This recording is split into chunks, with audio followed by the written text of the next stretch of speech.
Two teams that have a long history of meeting one another in the Grey Cup, Montreal and Edmonton. Today, they are both one step away from getting to the big game. Let's find out who's going to stay and play in Montreal a week from now. Here are Rod Black and Dwayne Ford.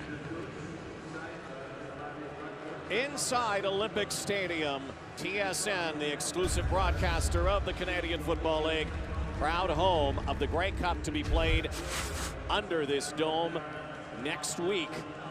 The Alouettes and Eskimos ready to tangle again, albeit in an Eastern final. And it's so much of the talk coming into this one has been about the offenses, but let's talk about the defenses and what they have to do. Fred Perry, a Grey Cup champion a year ago with Saskatchewan. He's looking to shake up Anthony Calvillo, Diamond Ferry, underrated Alouette linebacker, trying to rattle the unshakable Ricky Ray on the other side. Let's see if they can get it done. Here was the coin toss a moment ago.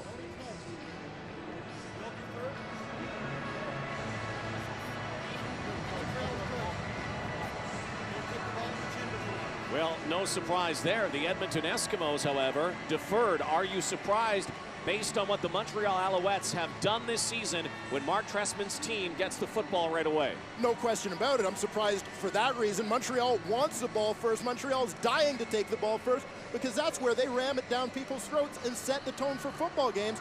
The other reason this is a shock, an indoor game, it's not like you're waiting to see if weather conditions are going to change at halftime. Very surprised by the Eskimos' decision. Here we go. Two teams that have met many times in the Grey Cup game meet for the first time for the CFL's Eastern Championship. One team will stay and play next week. The other will watch. Noel Prefontaine with the kick. Brian Bratton, Larry Taylor were back. And Bratton brings it to the 39-yard line, and Anthony Calvillo and his timing, quick strike offense to work right away. Anthony Calvillo is, of course, the key, ranking first or second in so many key offensive categories. But you heard the guys talk about it in pregame. Another key for AC, number 18, Jamel Richardson, arguably the league's best player in the month of October. Those 16 touchdowns led the league. 8 of them, Rod, came in the month of October. Anthony Calvillo has not played in 20 days. He had the final regular season game off, rested him for the playoffs. Let's see if the rest led to any rust. Calvillo quickly, and his favorite target, might that be an omen today, Ben Cahoon. Connection between Calvillo and Cahoon, as it has for so many years, getting things going for the Montreal Alouettes. You saw some pressure from the Edmonton defensive line. They're going to look for people like Fred Perry, Brandon Guillory to bring that heat. The veteran Shannon Garrett holding down the fort, one of the few holdovers from those 2005 Grey Cup champions, lending some experience here. Second down and 6. A little out pattern and dropped by Brian Bratton, and such a rarity for the Alouettes when they get the ball first this season. Have only had 2 2-and-outs the entire year, and there it is. Their opening drives have always led to red zone or a scoring play. On the immediate question that's going to come to mind, you heard the panel guys talk about it, a timing offense with their quarterback 20 days since his last game. Is that timing going to be an issue here? David Duvall missed the final game as well for the Alouettes. Tristan Jackson dropped it, brought down at the 22-yard line after getting it back. And the other name on the marquee, of course, when you have Anthony Calvillo, Ricky Ray. And Ricky Ray, the CFL's leading passer in terms of yardage. Many of those passes are going to go to the 2 guys you see there. Running back Calvin McCarty, fullback Mike Maurer. This receiving core has rebounded so well after the loss of Jason Tucker. They've all stepped up in their own way. Kamau Peterson, Fred Stamps, and of course you'll also see a whole lot of Kelly Campbell when they go to their 5 receiver sets.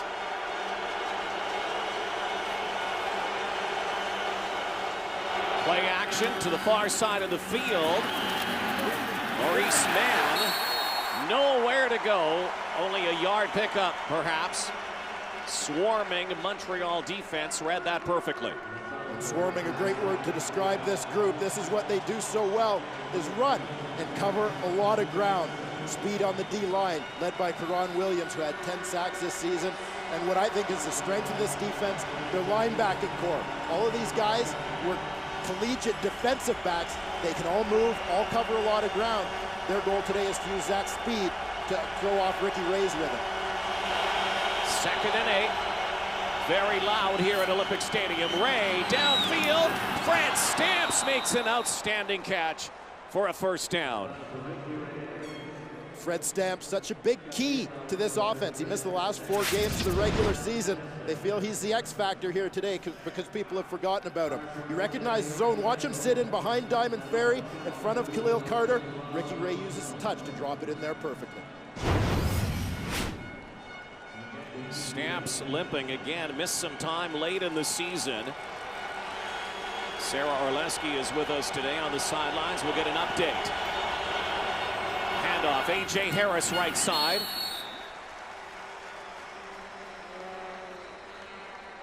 You won't see the Eskimos run the ball a ton, but you will see their running backs get a lot of touches as they try to control the ball here today. One thing that could affect that run game, the absence of the regular starting fullback, Mathieu Bertrand, out with a deep bone bruise that he suffered to his leg last week. Mike Maurer takes his spot in the starting lineup here today. Eskimos do not run the ball very much, if at all. They do use their backs in motion, screen passes a lot. 2nd and 9 here. Ray again heaves to the far sideline and laying out, no catch, Maurice Mann. And so now the Eskimos will have to kick the ball away. Like two heavyweights feeling each other out in the early rounds. The shootout that we expected may not be quite so immediate, but of course lots of time left.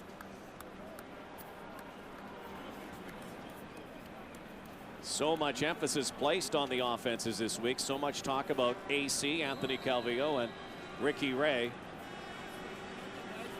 The defenses, I'm sure, have used that talk as bulletin board material. Larry Taylor is back. Refontaine at his 30.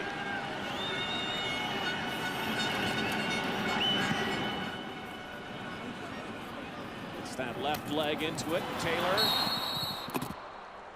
bobbles the ball out of bounds. 46-yard kick. Alouettes back on offense when we come back.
Second possession now for the Alouettes. Avon Coburn's first touch of the afternoon. Well, we've seen both return men have trouble handling the ball here on each of their first opportunities. Tristan Jackson lets this one go off his pads and hit the ground. At the other end, Larry Taylor sort of bobbled this one as he ran out of bounds. Wonder what the concern is here. Some might suggest it would be the lights, but on the ends of the field, of this stadium, you see the lights that go around, but at the actual ends of the field, there are no lights, and that's the view these guys have. So it'll be interesting to find out if this is just a case of nerves or if there is some factor, Rod. Second down, Calvillo in trouble and throws it away, and the first amount of pressure on AC today. Speaking of AC, there is some air conditioning and fans in this building. Hard to believe that we're talking indoors, and there is a bit of a breeze. There is some wind here. Yeah, something that's kind of unique, as you said, whether it's a matter of the air conditioning going, or we talked to Coach Mike Kelly, Edmonton receivers coach Mike Kelly, prior to the game. He said he's seen indoor stadiums where they'll open up the garage doors to let a breeze come through sometimes as well. Damon Duval has it blocked, and the touchdown.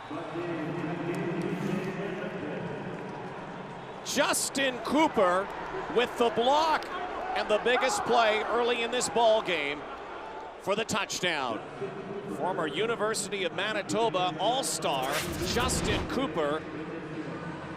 In a game where much was made of the battles between offense and defense, it's special teams that come up huge. Justin Cooper with a short line straight up the middle here, nearly took this ball off Damon Duval's foot clean for the easy touchdown. Tristan Jackson didn't have to worry about trying to handle that ball. He loves it when the other guys make it easy for him. Justin Cooper, part of the Manitoba Bison Vanier Cup Championship last year. CFL rookie this year, has got some playing time with the Eskimos, and now one of the biggest plays of his career early in this ball game. Putting the onus now on a Montreal team that's not used to playing from behind early. A very quiet Olympic Stadium now. Fontaine, the point after. A blocked punt, and Mark Trestman's team is down 7. Why is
Noel Thorpe, former Montreal Alouette assistant, hails from here. Now the special teams coordinator of the Edmonton Eskimos, and his special team comes up with something very special early on. Well, they sure did, and you have to credit Noel Thorpe for that recognition and film study, something that can't be overlooked in that part of the game. That cluster formation that Noel Prefontaine uses when he kicks off. And once again, it's Bratton on the return, and he gets leveled by Tyler Klutz. But let's go back to a big play by rookie Justin Cooper. Well, this is that film study that I talked about. Justin Cooper lines up in the A gap between the center and guard here. They overload the side that they know Duval is stepping to kick. Up the deep back there, Darren Diedrich should have slid over to take him, but he stayed on his side, leaving Cooper free for the easy block and score.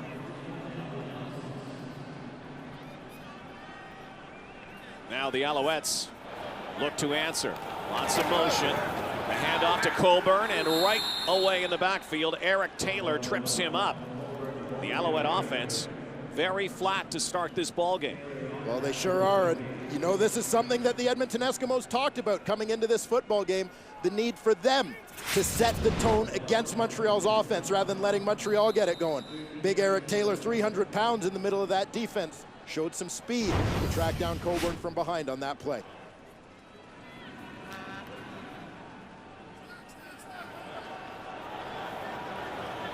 Second and 13 now.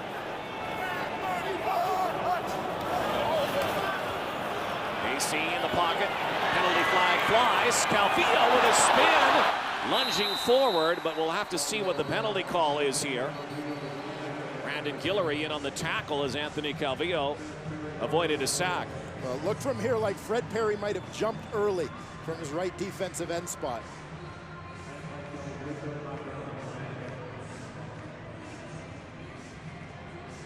Ken Lazarick is the referee today.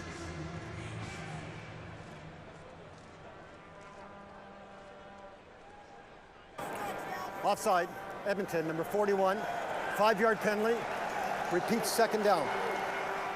So second down and 8.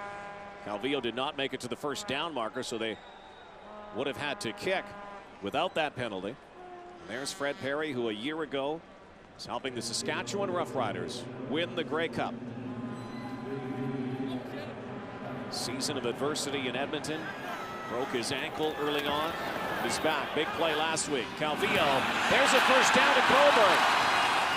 The Alouettes, too, can get their backs out of the backfield, and they'll do that a lot.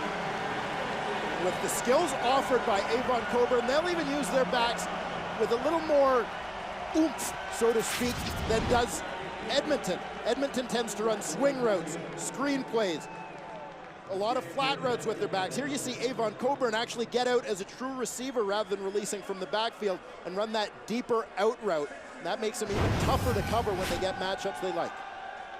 Avon Coburn, who was on pace at one time for a 1,000-yard receiving and 1,000-yard rushing season. Never been done before, and then got hurt. Calvillo once again out of the backfield. Coburn, the little lean at the end, looks like he has another first down. So those running backs will release a lot, and you can see what the Eskimos and Alouettes have done when they do that this year. Well, more than any other team. People talk about Montreal running a West Coast style offense where they throw a lot to the backs, and certainly Edmonton during Ricky Ray's time has always been a throwing offense. This is how they execute ball control. Not teams that run the football a lot, but use the short passes to their backs. High percentage plays that allow them to control the football and the clock. Coburn again, and cuts back on second down. And more favorable spot this time. It looked like he might have had the first down on the previous play. Well, it looked like there was a bit of a cutback lane here for Coburn as you see him start, but quickly Sadiq Shabazz, Shannon Garrett step up to fill that hole. Montreal offensive line. Last year, Anthony Calvillo, Alouette quarterback, sacked 68 times. This year, only 22 times. They've done a terrific job. Here's the rush. Calvillo goes for Kerry Watkins, who can't lay out, and Anthony Calvillo was hammered as he threw that football. This is a classic part of the chess match between two coordinators. Defensively, you know you want to bring pressure on Anthony Calvillo. You've got to hurry him up, throw off his timing a little bit. They do that with Kenny Tolu off the edge. He's the free man. Calvillo's got to throw in a hurry. The way you get a defense to stop blitzing you is to try and hit those big plays so that they want to put more people back in coverage. Montreal tried to respond by doing that. But give that round to the Esks. Just over 6 minutes to go, opening quarter. 2nd and 10. Calvillo has to dance from the pocket. Has the first down. Anthony Calvillo is not exactly a sprinter, but he can do that, and so too can Ricky Ray. This is where you have to be so aware as well, Rod, about dropping a lot of people in coverage. You can't turn your back on Anthony Calvillo because he will make you pay like he did here. And his receivers as well, you see right at the bottom of the screen, there's Ben Cahoon, recognizes that Calvillo's going to run, keeps his body in the way. You see that post-up move to put his butt on Shannon Garrett to wall him out of the way and give Calvillo room to run. Alouettes moving the ball. Eric Delorier, the rangy receiver. That ball, however, on the timing route, mistimed. One of the first poor throws of the football game from Anthony Calvillo. For as much as Montreal has started sort of slowly here, you could argue with a couple of 2-and-outs. Doesn't appear that AC is really showing any rust after that lengthy layup. Calvillo, a couple days ago, named a CFL All-Star at the quarterback position, a nominee for the most outstanding player as well. And again out of the backfield. Coburn gets the call again. But looks like he's going to be a little shy here. Again, we'll have to depend on the spot. Well, we've seen Anthony Calvillo run a couple times in this football game already, Rod, and we've seen him go to those check down routes to Avon Coburn. A sure sign that Edmonton is doing a good job in their deep coverage. They want to avoid giving up any big plays. They know that Calvillo is going to get completions and get yards. That's inevitable. But you try to avoid giving up the big one, and that's what the Esks have managed to do thus far. Anthony Calvillo coming over to chat with Mark Trestman. 3rd down here. And a yard, and Calvillo's not going to win the argument with the head coach. Points, I guess, obviously a premium in this game. They will bring out Damon Duvall. Well, they no doubt feel like Damon Duvall is money from this point on the field. They want to make sure they don't end this drive with any sort of disappointment. Try to make sure they put something on the board here. Again, Duvall missed the final regular season game. He had to pass a kidney stone. He too has not played in 20 days for the Alouettes. Clicks at 83% this season.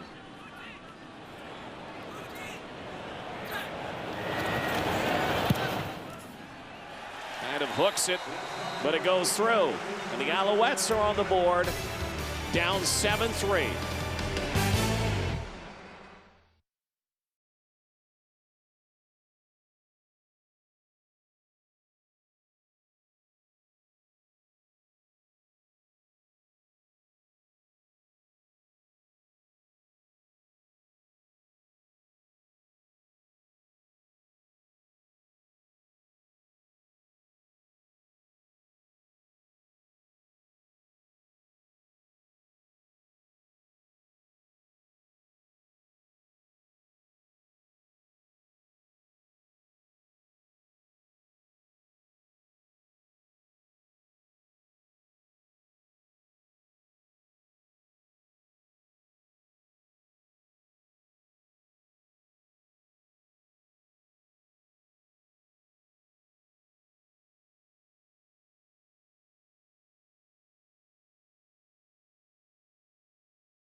Calgary, BC. The end of the day, only 2 will be left. Eskimos lead by 4. 4 minutes to go, first quarter. Ricky Ray to Maurice Mann, knocked out of bounds. Say the Edmonton Eskimo coaching staff's getting a little worked up. Well, particularly special teams coach, secondary coach, Noel Thorpe. Wow. A little fired up. Jason Goss. Accidentally whacked Goss in the face mask there as he was celebrating the Montreal decision to kick the ball on 3rd down. Those hands, he doesn't feel a thing now, but those hands will be sore tomorrow when the adrenaline wears off. Danny Machocha, who grew up 8 minutes from Olympic Stadium. Native Montrealer, back here, former Alouettes coach. 2nd down.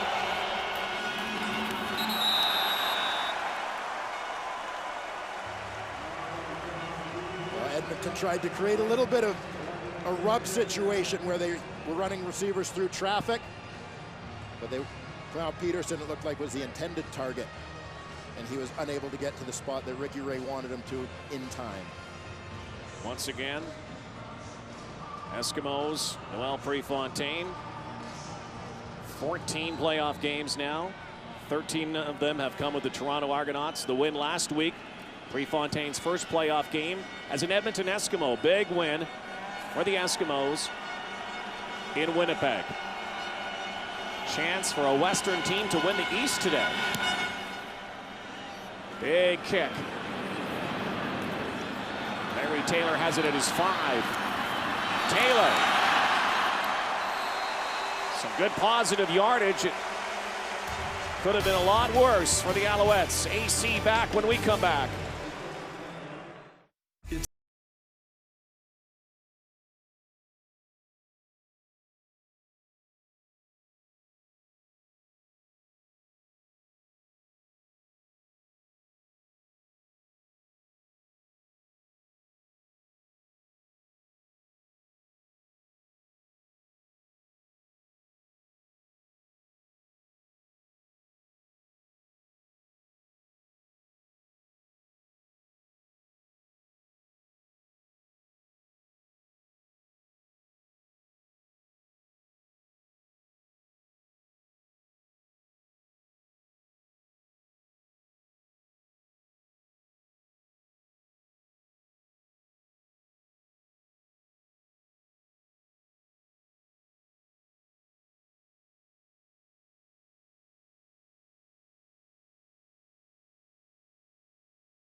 Delivery. Just over 3 minutes to go, opening quarter. Let's go to the sideline now and join Sarah Orlesky. Sarah? Rod, in that last Montreal series, we had talked a lot about Avon Coburn with the short passes he was receiving.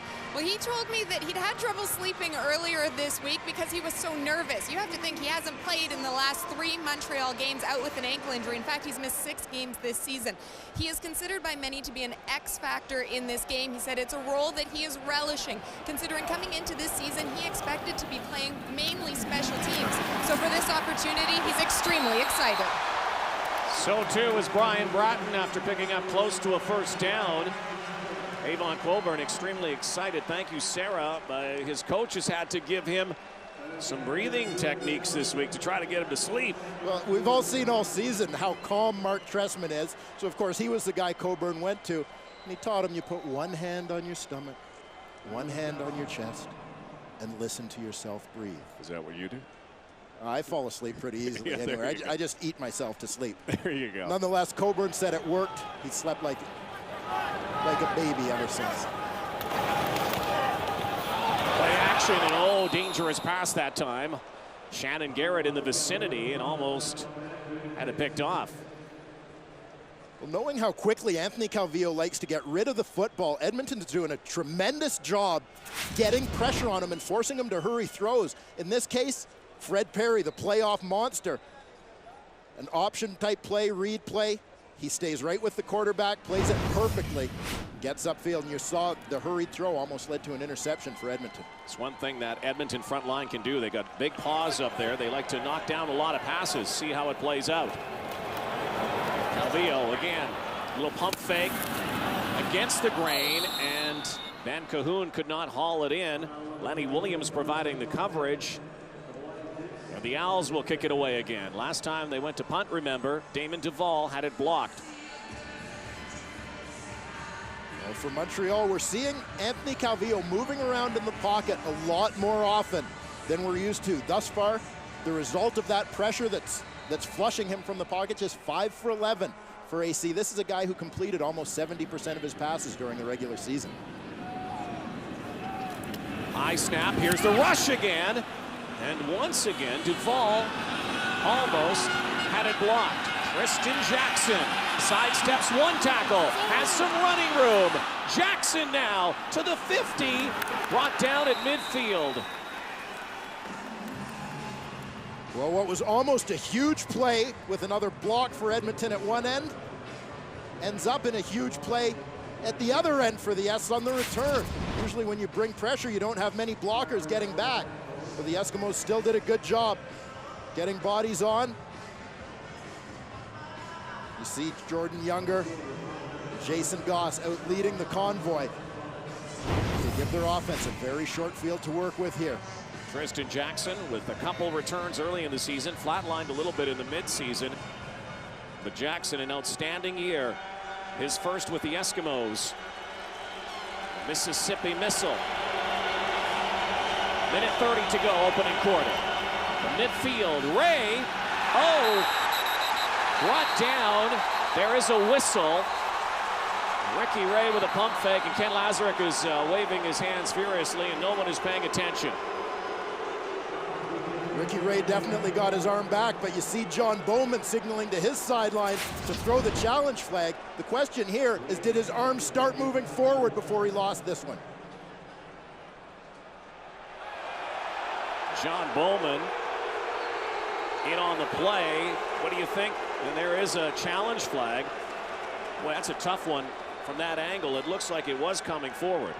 Well, and this is one where Bowman put his hand right on the football. It wasn't just a hit that jarred the ball loose. He knocks the ball loose with his hand here. You'll see him reach around with that right hand.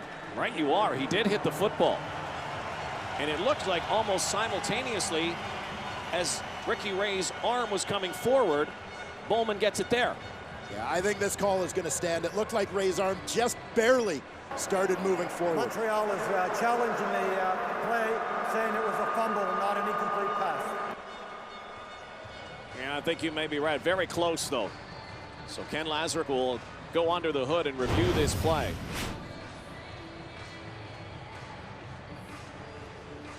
One of the big issues that Edmonton had in the drubbing that they suffered in Montreal in the regular season was those turnovers, particularly fumbles, as the Montreal defensive front was able to get to Ricky Ray frequently in that one. Again, these two teams met twice in the regular season, but hardly blueprints for this game. Completely different games and teams at the time as we take another look. And this is probably your best look because you can see Ricky Ray's arm clearly. It certainly appears to be moving forward when the ball is touched.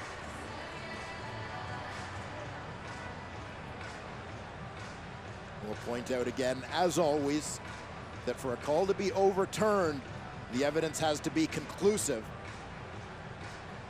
In this case, I just don't see anything that's going to be conclusive in the other direction.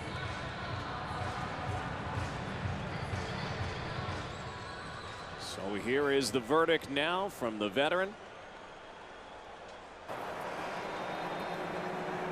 Upon review, the quarterback's arm had just begun to come forward. Therefore, the ruling on the field stands. It is an incomplete pass. The second down.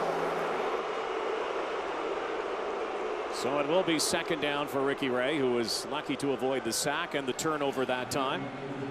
There's John Bowman, who had 8 sacks in the regular season.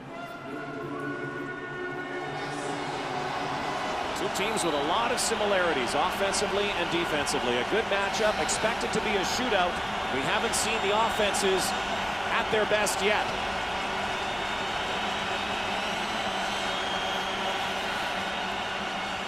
Ray standing in the pocket, lets it fly, and the catch is made for a first down. It's Kelly Campbell with his first reception of the day, and what an acquisition Campbell has been to the Eskimos this year. But this play is made by, first of all, the Edmonton offensive line. Keep an eye on the protection that they give Ricky Ray here. See the left tackle, Big Garrett Jones, working against John Bowman. And Ricky Ray, that pocket presence he has, that calm demeanor, just slides to his left a little bit to buy a little bit of time and allow Kelly Campbell to get into that open window.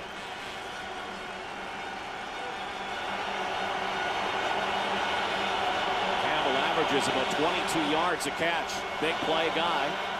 Play action to Harris, and the tackle, Matthew Prue, on Mike Maurer, who had actually retired this year and came back. Speaking of coming back, how about the brothers Comiskey getting a chance to play together for the first time in their careers this year?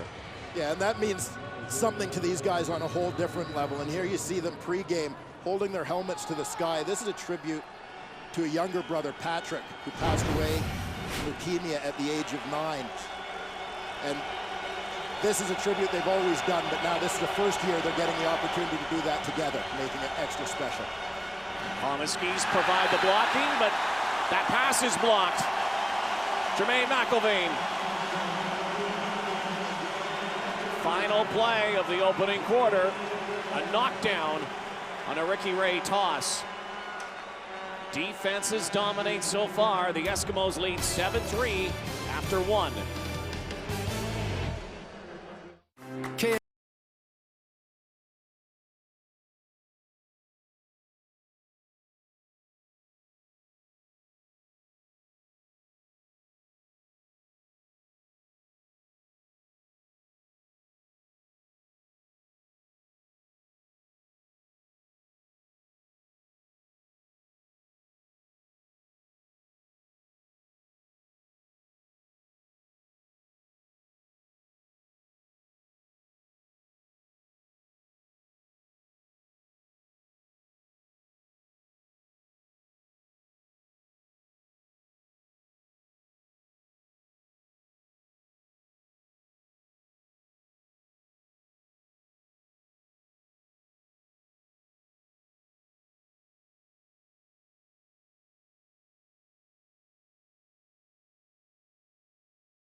Album on CTV. Not a Ricky Ray, Anthony Calvillo masterpiece yet. No offensive fireworks after one quarter. Numbers brought to you by Tim Hortons. Always fresh, always. Rod, we'll give the defenses a great deal of credit, particularly the defensive coordinators, for their game planning in this one. As we see the offensive numbers down, and we talked a little bit about the importance of time of possession in this football game. You see Montreal winning in that battle, but there's that forgotten factor, special teams, which proved huge for Edmonton in the first quarter. And of course, those front lines, you know that the bullseye is on Ray and on Calvillo today. Both of those quarterbacks saw a lot of heat in that opening quarter. Yeah, little doubt about that. You knew Edmonton was going to go after Anthony Calvillo to try and throw off his timing. As far as Ricky Ray, same sort of idea. You want to try and flush him out of the pocket so that he's not able to find deep receivers and hurt you with big plays. Let him get his stuff underneath. Prefontaine from the 45-yard line. The kick is up, and it is good. And so the Edmonton Eskimos restore a 7-point lead thanks to Noel Prefontaine. We just finished talking about special teams. Special teams scored a touchdown on a punt block in the first quarter. That field goal set up again by that same punt return, punt block unit along Tristan Jackson return, put that ball at midfield. Now, here you see a look at that pressure on the quarterbacks. Anthony Calvillo usually 3 steps and throw. He's getting flushed out of the pocket and getting out of his rhythm. Ricky Ray facing the same thing at the other end, taking a few hits so far, not getting that time he likes to have to sift through his reads and get to his receivers. Calvillo to Coburn, off of right tackle. Interesting for the Montreal Alouettes, their weapons, of course, Ben Cahoon, the possession guy, but Jamel Richardson, a CFL All-Star, we have not heard from him yet today. No, and again, I say that the defenses have definitely stepped up to the challenge here. The quarterbacks, the offense has got all the billing coming into this ball game. Defenses don't necessarily like hearing that. They kind of go by that old adage. Football or offensive football sells tickets, defensive football wins championships, and it is playoff time.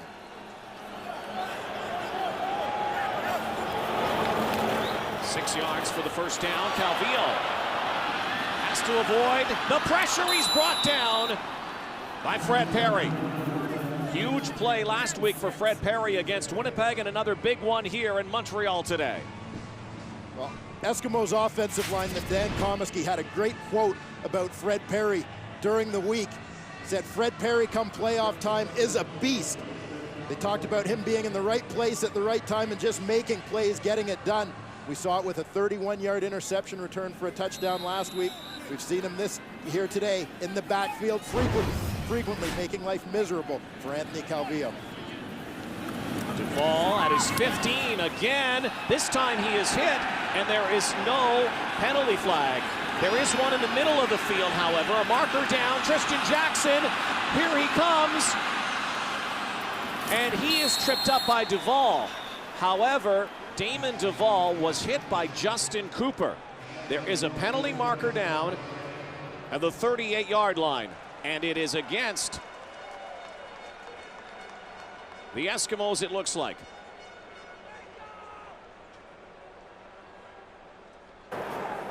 Holding Edmonton, number 92. While the ball's in flight, we go back to the spot where he caught the ball. 10-yard penalty, first down. So Tyler Klutz, the holding penalty.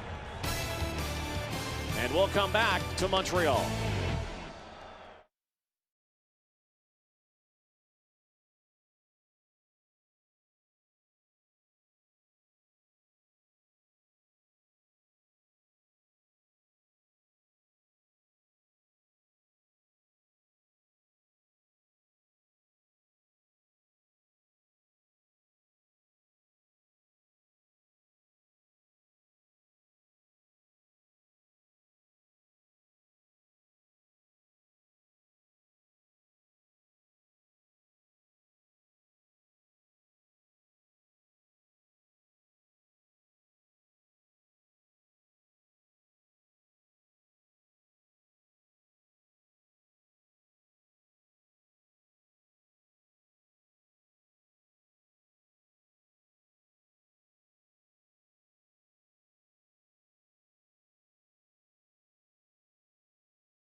C. Johnson. Well, the Eskimos were penalized, but not the penalty Montreal wanted. No, the Eskimos almost got called, or we expected a call for roughing the kicker here. The hit on Damon Duval, this was Justin Cooper again. It ended up being right in the middle of your screen. You can see Tyler Klutz gets called for holding for a little WWE maneuver against a Montreal cover man. Brings back a 49-yard return from Tristan Jackson. A.J. Harris on first down with the carry. Just going back for a second to that almost punt block again by the Edmonton Eskimos. Once again, it was Justin Cooper who managed to get into the backfield. Montreal's made a little adjustment in their blocking scheme. Now their long snapper, Chris Francis, is stepping to him and giving him a bump to try and slow him down a little bit after they gave up that touchdown earlier in the game.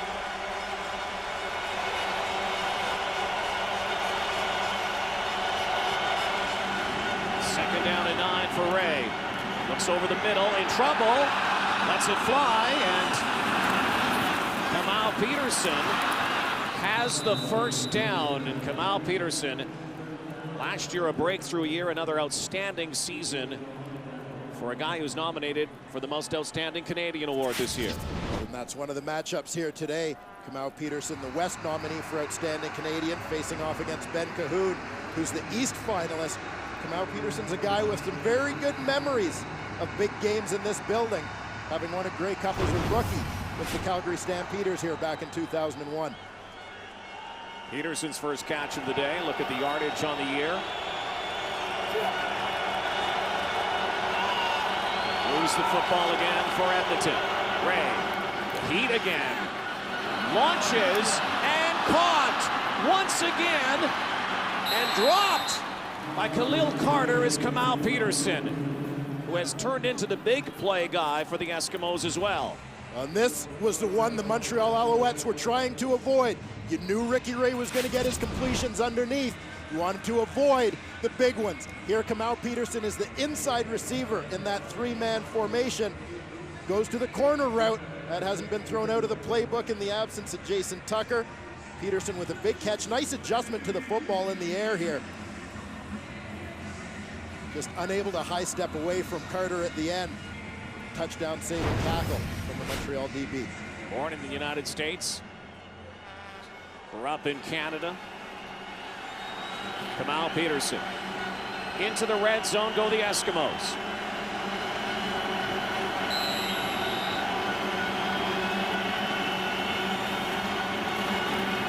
To his right, on the goal line, and incomplete. Maurice Mann. Davis Sanchez in on coverage. Ricky Ray really tried to thread the needle on this one to Maurice Mann. He's the outside receiver on this, runs a quick post and has position. If Ricky Ray leads him a little bit more with that ball, the Eskimos are celebrating a touchdown right here. You see how Mann had to hold up a little bit because the throw was a bit behind him, and that allowed Sanchez to make a play on the football.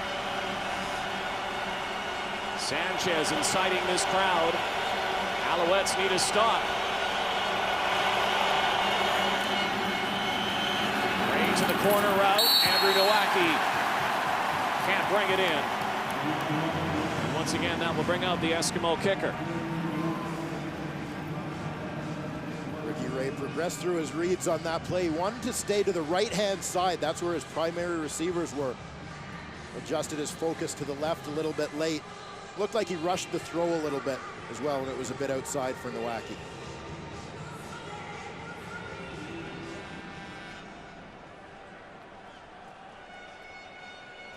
Prefontaine has already hit from 45. This one near the 22-yard line.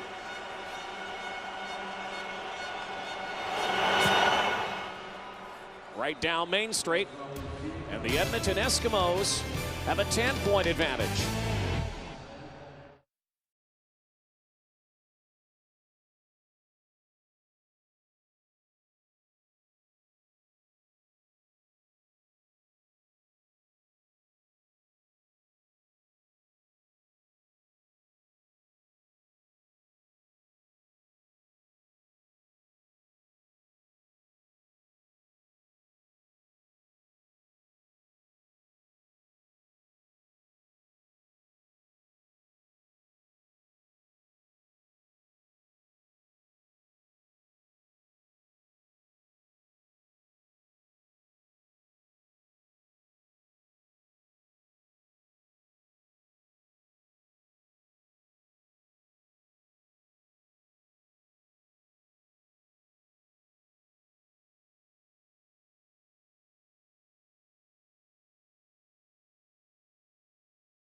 Stream with TSN Direct.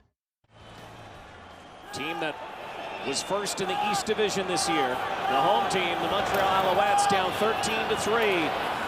Anthony Calvillo over top for Ben Cahoon. And the Alouettes' biggest offensive play. And if you don't think this is a direct response to the strike thrown to Kamau Peterson a minute ago, there's little question here. Montreal wanted to answer back. They send Cahoon on this deep crossing route, working against a CFL All-Star and Jason Goss, a battle of two pretty good football players. The touch of Anthony Calvillo here just drops it in over Goss's head for the big gain.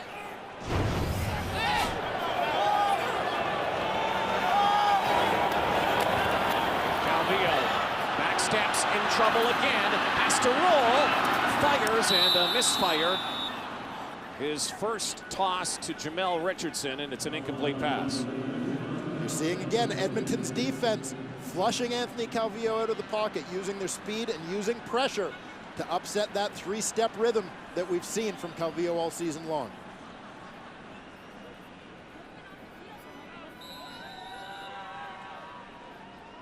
An offense predicated on that three-step drop, on timing. So far, Anthony Calvillo, with the exception of that toss to Ben Cahoon, has not had Calvillo-like numbers. 6 for 13 so far. Flushed again. And he'll be brought down by Brandon Guillory. The pressure continues to mount on Anthony Calvillo. This huge strength for Montreal all year has been their pass protection. Here you see Brandon Guillory at the bottom of that defensive line, working against the left tackle, Josh Burke. Pretty good job initially in protection, but as Calvillo gets flushed out from the other side, Guillory, who's got that great motor, just keeps working and serves him well on that play. Alouettes electing to punt it away for field position here.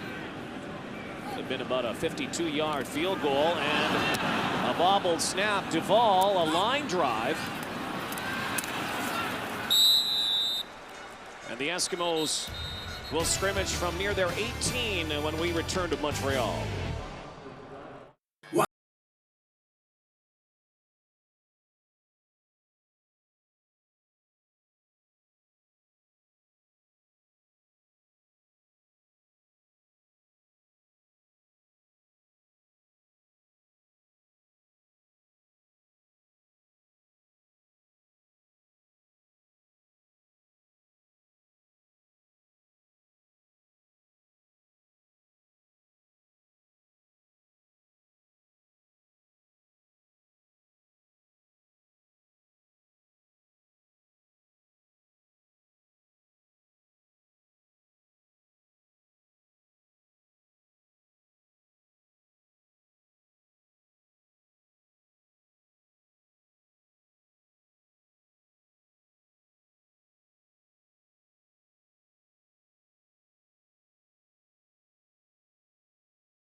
into the East, trying to get to the Grey Cup, have a 10-point lead.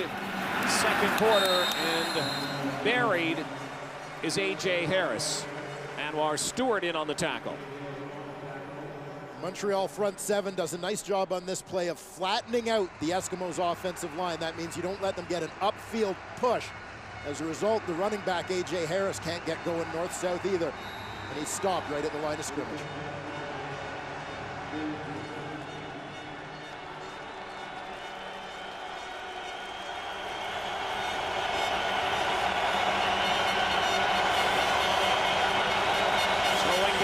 Second 11 for Ray. Over the middle. Oh, what a hit! And Kamal Peterson was known to hang on to those ones. That was a triple header that time. Peterson, remember making that catch? July 31st, almost that kind of play. Not this time, though. The catch that he made, tribute to Jason Tucker. And Ricky Ray put this one right in his hands. Little bobble from Peterson.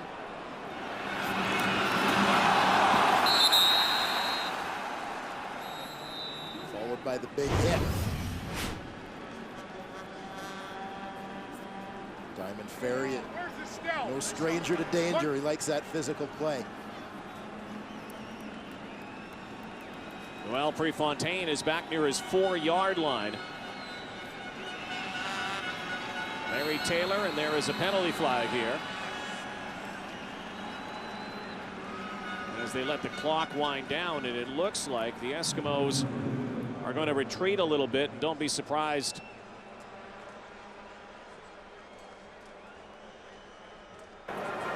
Time count violation. Edmonton, number 7. It's a 5-yard penalty. Still third down. Don't be surprised here that Prefontaine gives up 2 points. He was at his 4 and now will be in his end zone. This has become commonplace the last couple of years in the Canadian Football League. Give up the 2. It's a game of field position. And he will take off with it, burn some of the clock, and Noel Prefontaine will give up 2, and the Alouettes will get the football again. We talked about Kamal Peterson and, of course, Jason Tucker. If you've followed the CFL this year, you know what happened to Jason Tucker. But here is the drop by Kamal Peterson.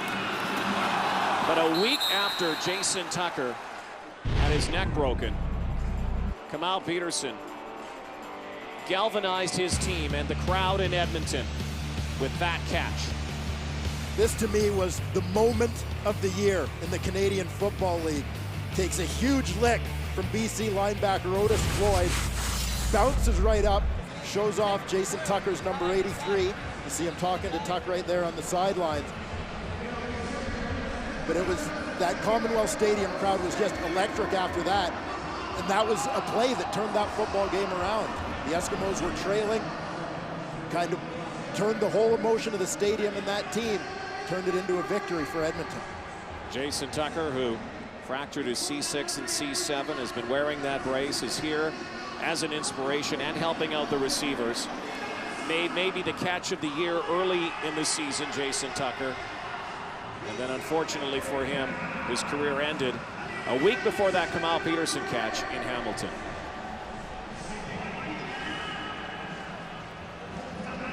So the score now 13-5, Edmonton after the safety touch.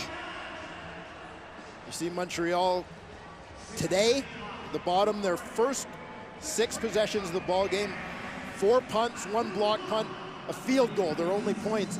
Think back to that blowout victory over Edmonton on September 21st. Their first 6 possessions, 3 touchdowns, 3 field goals. Huge difference here today. Different Edmonton Eskimo team. The gun again goes Avon Colburn. Danny Machocha this week has said that whenever referencing that game in September, has said, what are you talking about? The Edmonton Eskimos did not play in Montreal. Yeah, and when asked to expand on that a little bit, he says the Edmonton Eskimo team that we know, that we are, certainly didn't show up for that particular football game. That's why it's so hard to gauge this game. That game a blowout. Then the final game, The Alouettes had a lot of reserves in the ballgame. Here they meet again, 6 minutes before halftime. Quick strike over the middle. Kerry Carter, Canadian-born fullback. Kerry Carter as a fullback isn't used often as a ball carrier, but he's been a very dependable receiver this season for Anthony Calvillo. Starts off in a wing formation just outside the tackle. Just hooks over the middle to be the check down receiver for Calvillo on that play. Carter had 23 catches for 270 yards during the regular season. Avon Coburn, a big block on that play. Calvillo, Kerry Watkins, another first down. Alouettes with 3 receivers over 1,000 yards, including number 81. And you're also seeing what Anthony Calvillo is able to do when he has time to stay in that rhythm and step into his throws, deliver the football to guys like Kerry Watkins, Ben Cahoon, Jamel Richardson. When he's being rushed, he's having a lot of trouble. But when he's got time, he's going to pick you apart.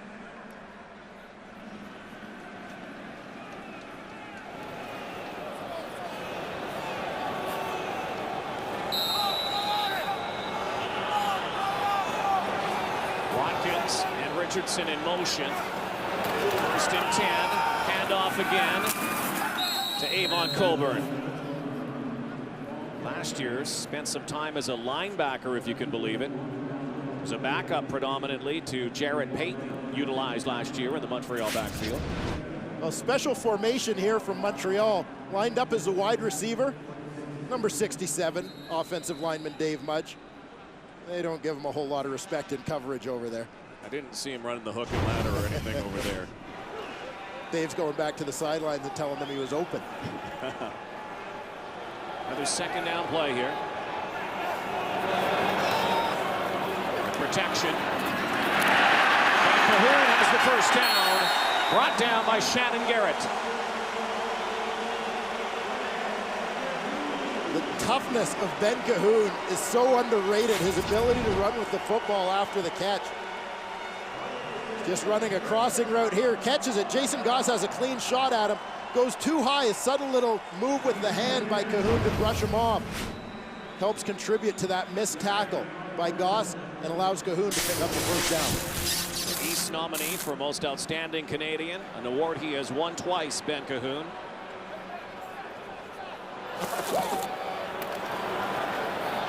Calvillo going deep for Brian Bratton.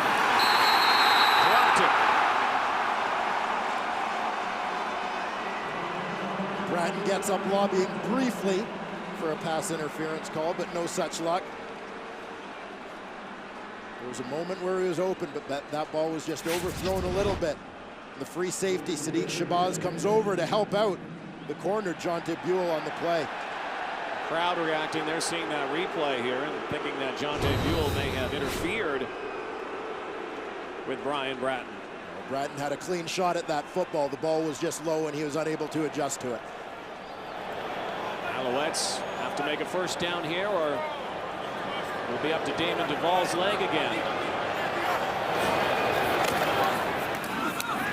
Jamel Richardson has the first down. Richardson loose down to the 6-yard line.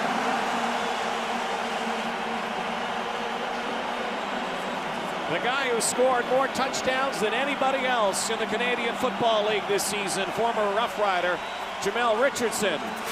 One of the theories against Montreal is you want to be physical with the receivers because there are so many small guys, Ben Cahoon, Kerry Watkins, Brian Bratton. But then there's this guy, Jamel Richardson, 6'2", 220 pounds. Just watch him run through the tackles. He loves the physical stuff. 3-minute warning. The Alouettes sniffing at the end zone.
Now my dream has come true. I'm taking the NBA trophy home. Promise Mess I wouldn't do this. Introducing the TSN Doc Collection. 200 plus critically acclaimed sports docs. The world had never seen anything like it. Featuring the biggest names in the game. It's complicated. On demand and available only to TSN subscribers. Nobody's done it better.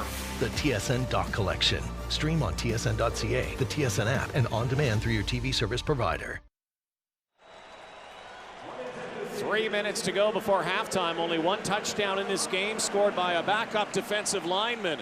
Rookie Justin Cooper on a blocked punt. The Alouettes looking to the end zone now. From the 7. Coburn trying to kick it outside, and what a tackle from Sadiq Shabazz. Shabazz so often plays close to the line of scrimmage, even though his position is listed at free safety. He ends up being blocked by the tight end on this play, Dave Mudge. He's got his eyes in the backfield, though, fights to the outside. Nice spin move there to make the tackle and stop any sort of Montreal game. Now the Edmonton defense trying to limit Montreal to a field goal. 2nd and goal. Calvillo, end zone open, touchdown! Jamel Richardson. And into it with Lenny Williams.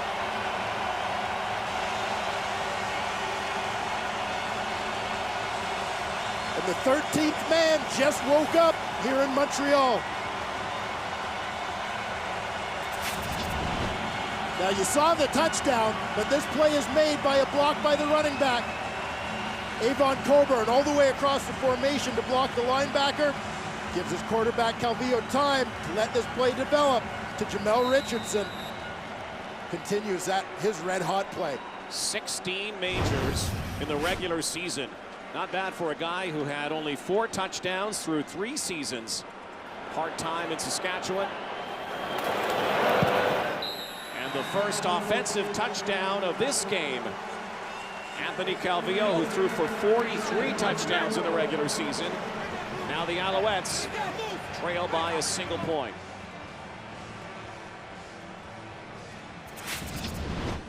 Well, Jamel Richardson lines up as the middle receiver in this 3-man set to the wide side of the field. Little juke to the outside, gets inside position. That's death for a defensive back, letting your man inside. So that makes for an easy throw. Now a little bad blood there as well. It's a nice move by Kerry Watkins over the top to break things up.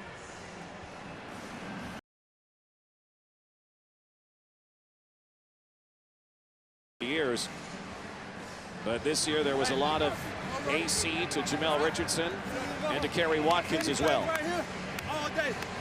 Think back to the start of this season. Another Montreal receiver, Elijah Thurman, was injured, out for the season. Dave Stala, injured, out for the season. These were some of Montreal's taller receivers. They were left with a pretty small group. Jamel Richardson has given them that size that they otherwise wouldn't have had. You see on a play like that where Anthony Calvillo is able to just throw the ball up, let him go over the DB and get it. QB loves to have a big target like that at his disposal.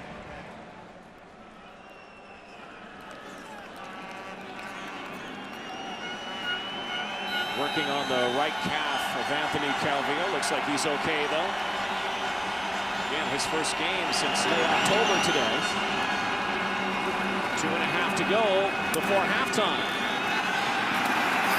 Justin Jackson brings the ball to the 28-yard line. Maybe now these offenses starting to do what we thought they might do, get on track. We've seen some big play balls here thrown by Ricky Ray and Anthony Calvillo. Well, things starting to open up, and we always talk about that chess match. And in the early going, the defenses were very clearly winning. But now you see the counter moves starting to come from the offense. They figure out a few of those things. Saw Montreal figure out the blitz a little bit on their last possession. Allow Anthony Calvillo a little bit more time to get in the rhythm. See what Edmonton's got up their sleeve here.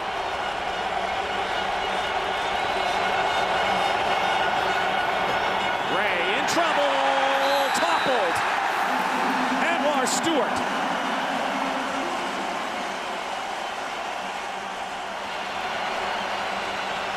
Edmonton's got to come up with an answer. This momentum has shifted. They kept Montreal quiet in the early going, and that was a huge advantage for the Eskimos in the first quarter of this football game. But here things are starting to shift as the Giant seems to have wakened. The noise, a big factor now. You saw Ricky Ray before that play have to go down and shout at his center, John Comiskey.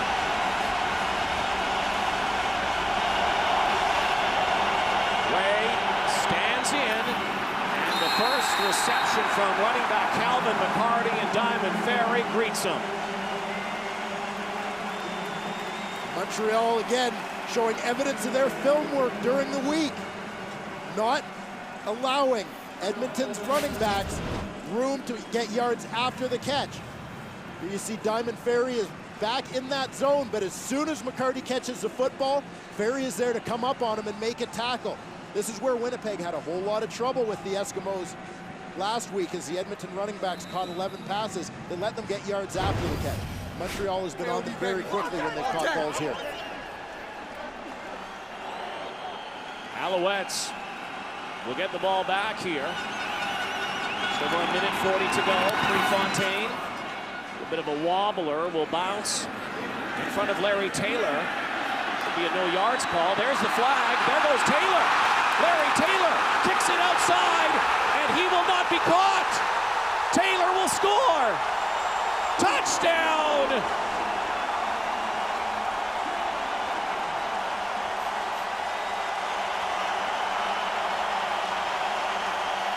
$62 yards for the major. The penalty should be no yards. That touchdown will count.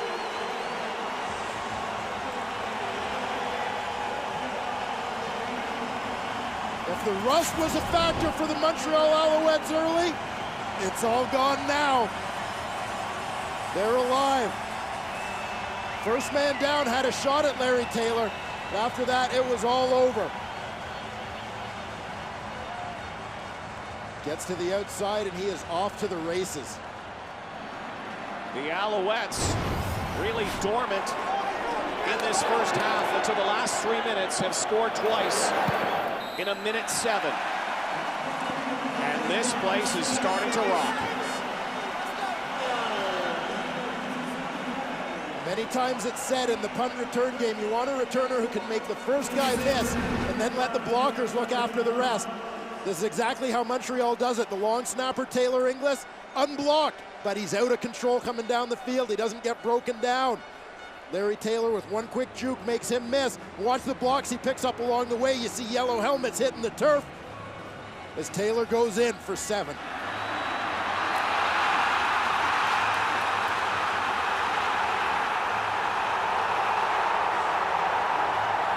Go back through the great history of the Alouettes through the years. They've always had some dynamic kick returners.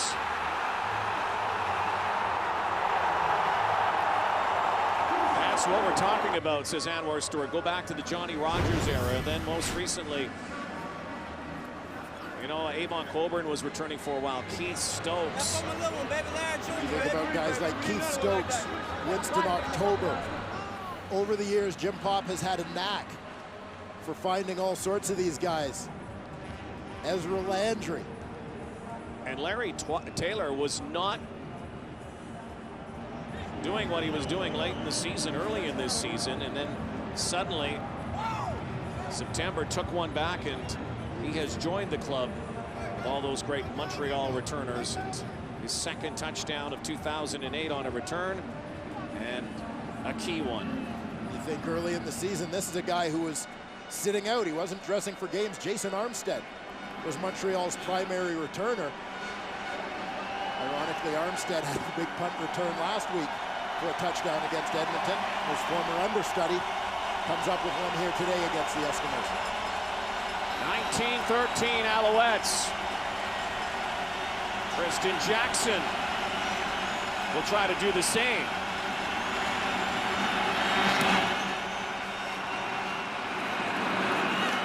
To the sideline, Jackson slips. Chip Cox is there to bring down Tristan Jackson.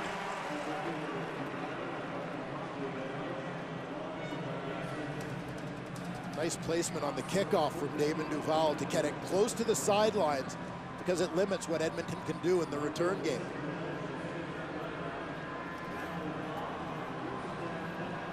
Easy to cover when you narrow the field by kicking that close to the sidelines.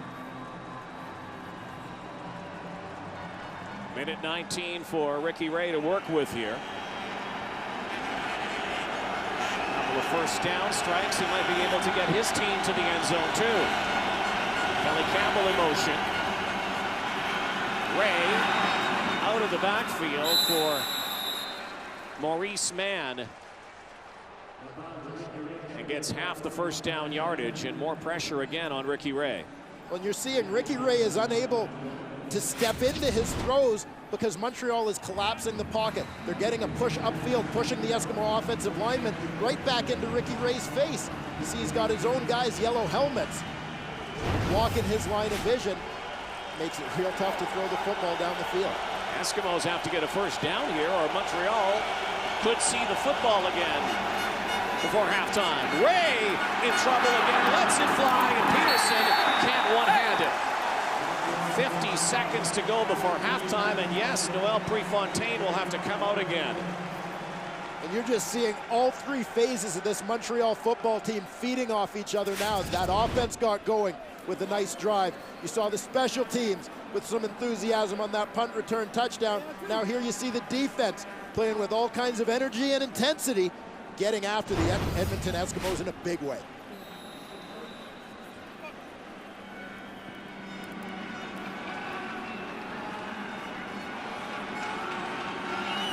Prefontaine. Back this time, Brian Bratton after Larry Taylor probably getting some oxygen on the bench after that return. Line drive to Bratton. Takes a couple of hops, fields it at the 25. He too goes outside, retreats a couple yards. Bratton trying to find his seam and is smothered by Scott Coe. And more rough stuff behind the play again. No penalty flags, however, and there are 37 ticks left before halftime. Agi Baranachea in on it and was getting into the face of an Alouette defender. Well, Baranachea picks up his helmet after a pretty good special teams battle with one of the best special teams battlers in the CFL, Walter Spencer. So those are the two guys who go down to the field at the very left end of the screen. I think that's a two-point takedown in wrestling terminology. It's ultimate fighting right there. Yes. Keeping it on the ground is Anthony Calvillo. Alouettes, who trailed for most of this half, striking quickly in the final 3 minutes. 33 seconds to go. You see Anthony Calvillo's numbers. His first 6 drives, under 50% at 6 of 13, just 91 yards.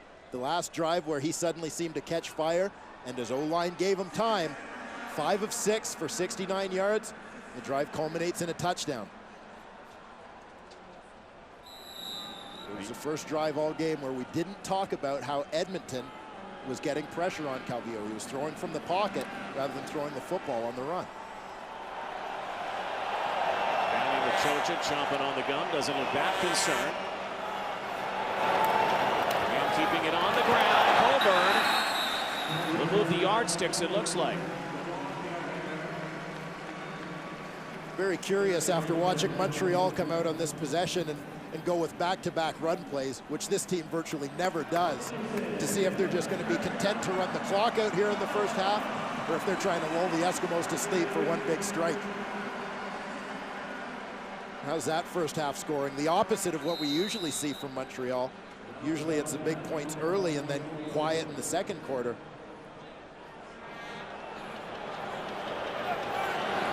Should be the final play. Well, will be the final play when it is whistled in before halftime. A year ago, Anthony Calvillo was not with the Alouettes late in the season. His wife diagnosed with cancer. Anthony went to be with her, and She battled through that. Things got better with Alexia, the family. Anthony Calvillo decided to come back to football this year. Timeout called by Edmonton. Rejuvenated, revived, and he has been awesome. He sure has, and capping things off this week by being named a CFL All-Star. And now we'll just take the knee, and this will be the final play before halftime. And Calvillo said it put everything into perspective, how football was just a game. And in this game, the Alouettes and Anthony Calvillo a half away from being in the Grey Cup game next week. 19-13 they lead.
One half remains in the East Final, maybe a little more.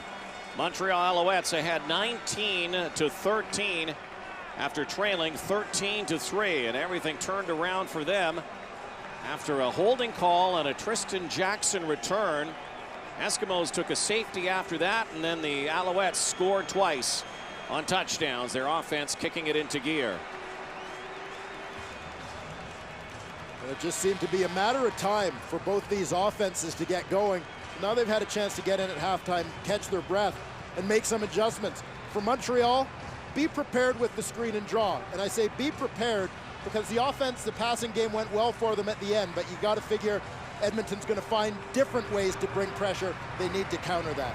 For the Eskimos, you heard Jock Climby say it at halftime. They give Calvillo trouble when they're disrupting his timing. They haven't been able to do that with pressure as this first half ended. Another way to disrupt the timing is to go after the other guys in that equation, the receivers. Jam them, don't let them get to where they need to be on time. Let's go down to Sarah Orleski with Montreal head coach Mark Trestman. Coach, the momentum went back and forth in that first half. You guys scored 14 points in those final 3 minutes. How do you maintain this momentum going into the third quarter? Well, we went in the locker room. We got to catch our breath a little bit, get our composure back, and just get ourselves restarted. We know we're in for a heck of a 30 minutes. It's going to take everything on all sides of the ball. Thanks so much. You bet, Sarah. Mark Trestman, first-year head coach, but certainly not a rookie. He's been in the National Football League, has worked with some of the best quarterbacks that have ever played, and he's working with one of the best quarterbacks that have ever played Canadian football in Anthony Calvillo. No question. The things you hear those quarterbacks say about him, whether it's south of the border or here, is what a great presence he is, how much they have learned from him. Anthony Calvillo has enjoyed this year. You can see it on his face, and you see it in his production, and he gives so much of the credit to Mark Trestman and his offensive schemes. Alouettes will kick the ball away, and the Eskimos will get it first here in the third quarter. Kristen Jackson's been sprung a couple times today. Back with Lenny Williams.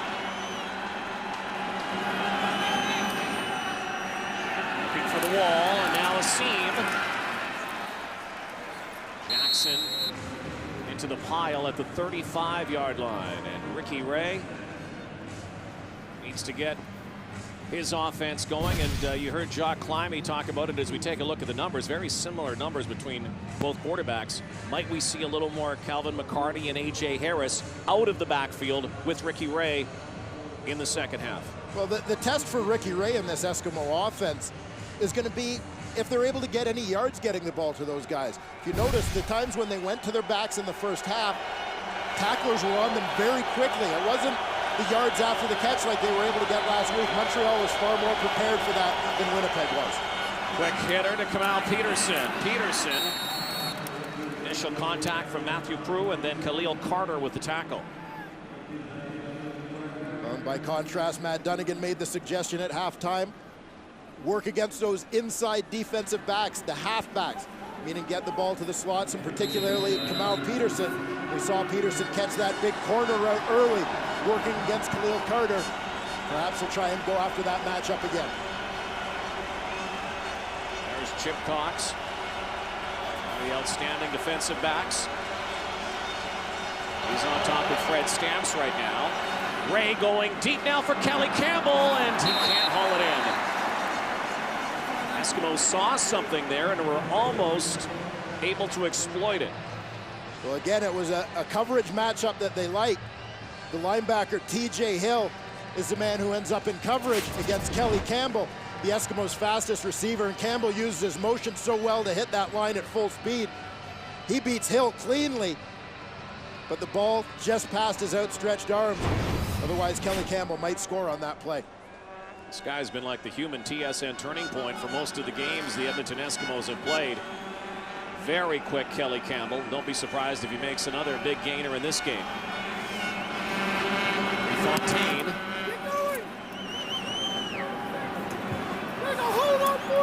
Brian Bratton again back. Down at the 30-yard line. Anthony Calvillo and the Alouettes offense back on the field when we come back. It's the combination.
Mark Trestman, the Montreal Alouettes lead the Edmonton Eskimos 19-13 early second half. In the East Final. After this one, we send you back out west to McMahon Stadium, Calgary, and BC in the West Final. Calvillo with time and wide open. Avon Coburn dropped it. You talk about missed opportunities, put this one at the top of the list. This is a mismatch. Avon Coburn streaking down the field against the middle linebacker, Augie Baranachea, a guy who's not usually asked to cover on deep routes like this. I think Coburn was thinking end zone before he caught the football. Sadiq Shabazz came over to help as well. Likely not would have gone the distance, but certainly won't go anywhere if you don't hang on to the football. Missed opportunity, Calvillo over the middle. Richardson now shakes one tackle, Shabazz missed. And Jamel Richardson, who already has a touchdown, has his third reception. You see this Montreal offense starting to open up a little bit as both teams get a little bit more aggressive. Big target, little swim move to the outside. Nice route. That in route and shucks off that tackle by Shabazz for a couple extra yards. Good rush by Brandon Guillory. Anthony Calvillo stands in there. Throws a strike to Richardson. Takes some of the sting off of that Coburn drop. Close to midfield, quick hitter, but miscommunication that time. The pass thrown behind Jamel Richardson. He says, my bad. Jason Goss is down. He's the only defensive player out here who was a first-team CFL All-Star. Well, Goss got banged up on the previous play. He came up limping, but stayed in the football game. We're recognizing that as a defensive back, particularly a halfback, you're going to be matched up against Jamel Richardson and Ben Cahoon. You can't play hurt. And this is the original play where you're going to see Jason Goss trying to cover on Jamel Richardson. Looked like he might have jammed a knee or an ankle a little bit, trying to make that break in coverage. Came up wobbling on the play. Again, named a CFL All-Star a couple days ago. Jason Goss, outstanding season, 5 interceptions, 2 of them went for touchdowns.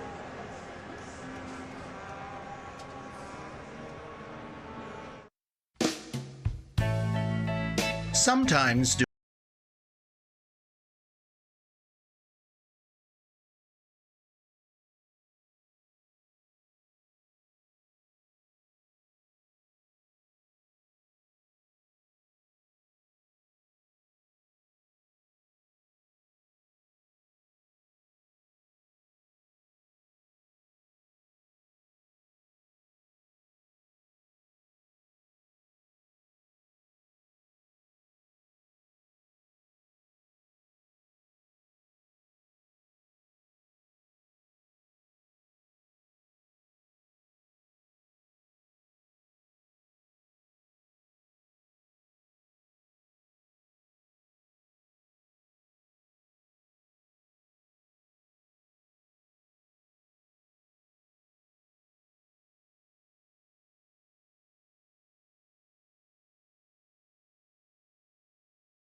trying to become the first West Division team to represent the East in the Grey Cup.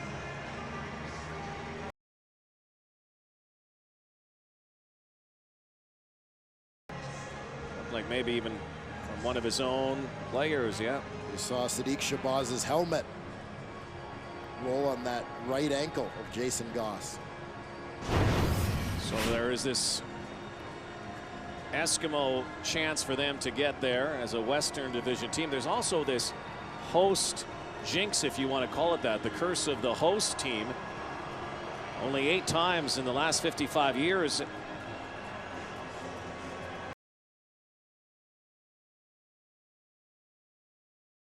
On the last time, of course, that one of those teams won was 1994, the BC Lions.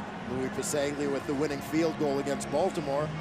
Last time one of those teams got in it at home, these Edmonton Eskimos in 2002, the first of those, the trilogy against the Montreal Alouettes.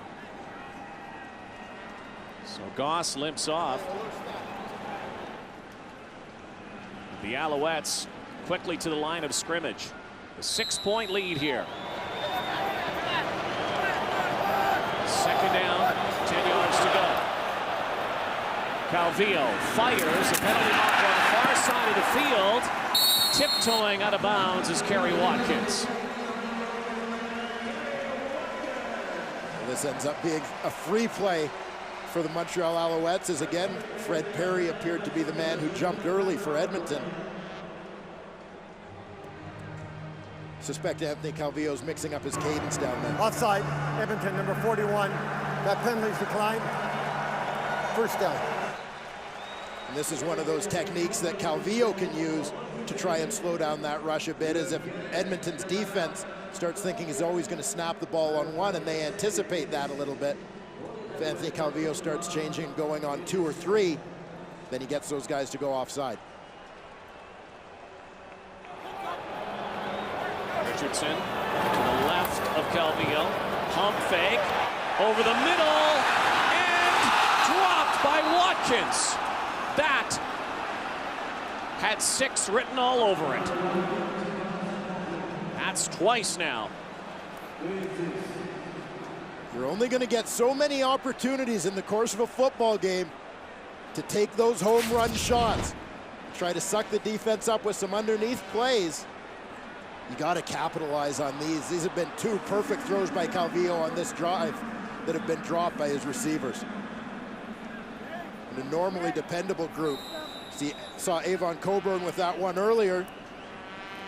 And then Kerry Watkins just a few plays later. That was a first down play. Now 2nd and 10.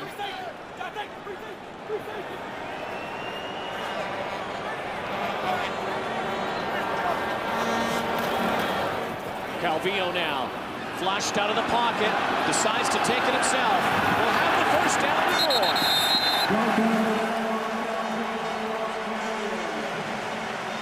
What a great play here by Jamel Richardson, recognizing that he's still got a job to do when the ball's not being thrown to him.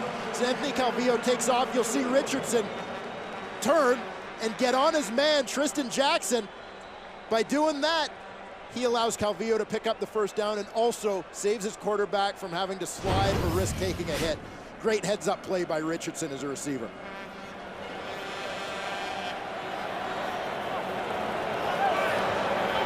Another first down. Play action. Coburn. Down to the 5. Avon Coburn makes good this time.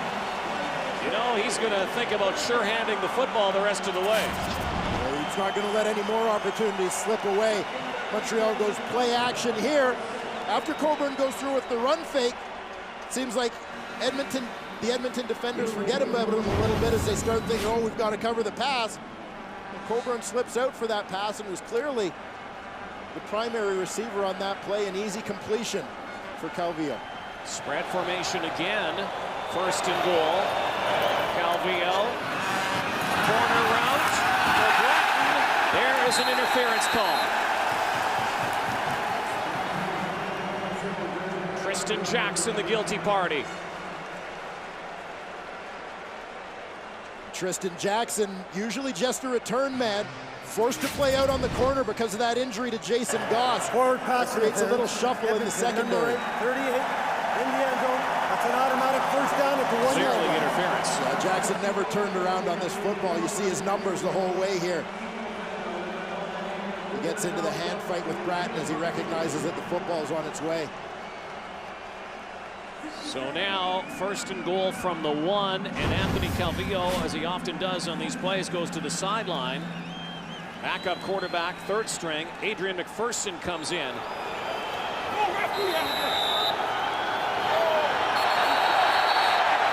And movement.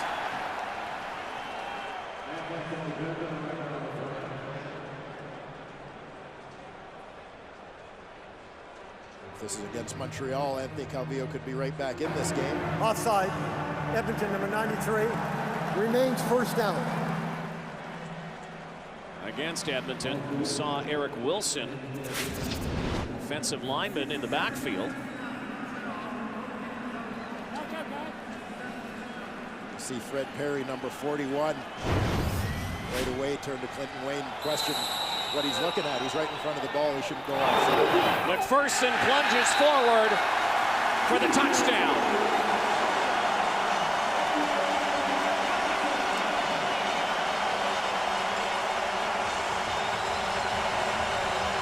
The Alouettes open up the lead here, and the Eskimos have some serious work to do. Dan Kepley and Danny Machocha on the sideline. There just seemed to be confusion right from the start in this Edmonton short yardage defense. They never got it sorted out.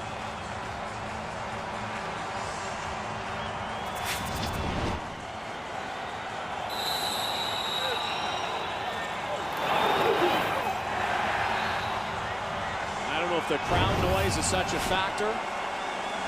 Well, the play was whistled in late there with Montreal already on the ball. It almost seemed like that Edmonton defense thought that they were whistling the play dead. Everybody let up. They are now putting that football back to that 1 yard line. And here's Ken Lazarick to explain. There was an inadvertent whistle on the play that killed the play. There was no play. We still have a first down. Montreal at the 1 yard line. First down. So the crowd, I don't know if the crowd just was able to hear that, but it got silent all of a sudden. They're noticing it's at the 1. And premature cheer here from the Alouette faithful.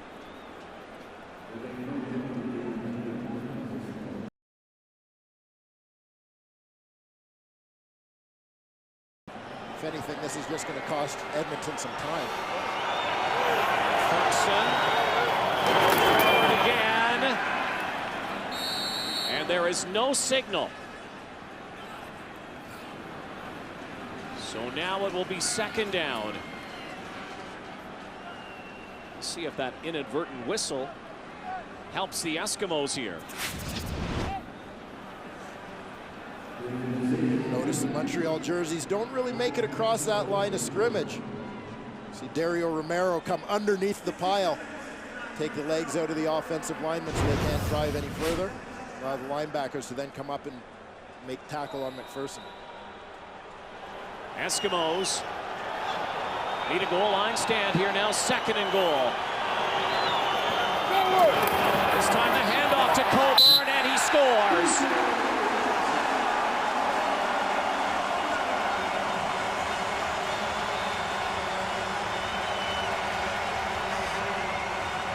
Initially, it looked like the Eskimos were going to get a stop in the backfield.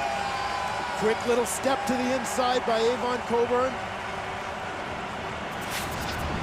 Acts as his own blocker here to beat one and make his way in.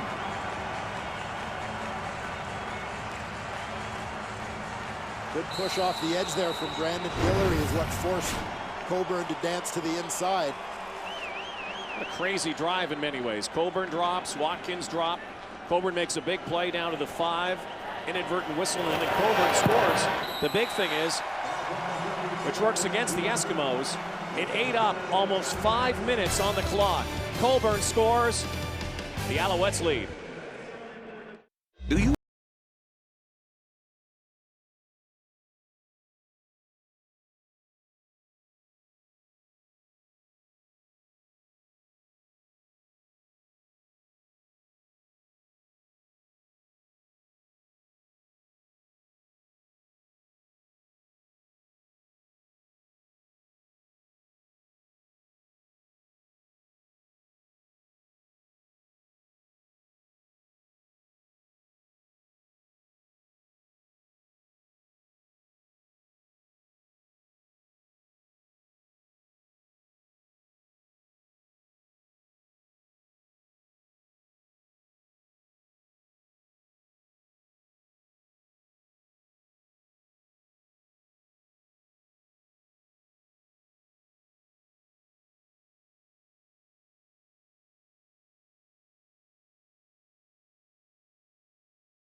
gotta get this money. Avon Coburn with some redemption on that drive after a drop. Tristan Jackson, that penalty interference call also costly against him. And Jackson bounces off and comes down the sideline. And Tristan Jackson, who looked like he was going to be stopped right in his heels, is able to bring one up near midfield. Let's go to the sideline now and once again join Sarah Orleski. Sarah. Thanks, Rod. I just spoke to some of the Eskimos training staff. They said that Jason Goss rolled his ankle. They have retaped it, and they're checking to see now whether or not he's going to be able to go back in. They're still not sure about it. I've been watching him on the sidelines. He's grimacing every time that he's taking his practice runs. So far, they said it's still a wait and see. Thank you, Sarah. The best defensive player, an all-star for the Eskimos. Could be a big loss here. Kanal Peterson. Good grab right at the midfield stripe. Well, that would be a doubly big loss for the Edmonton Eskimos if Jason Goss is unable to return because of the way their personnel align in the secondary. With Goss out, it causes two changes. John Tabule moves from corner into halfback, and then Tristan Jackson comes in at corner. So essentially you've got two guys playing out of position.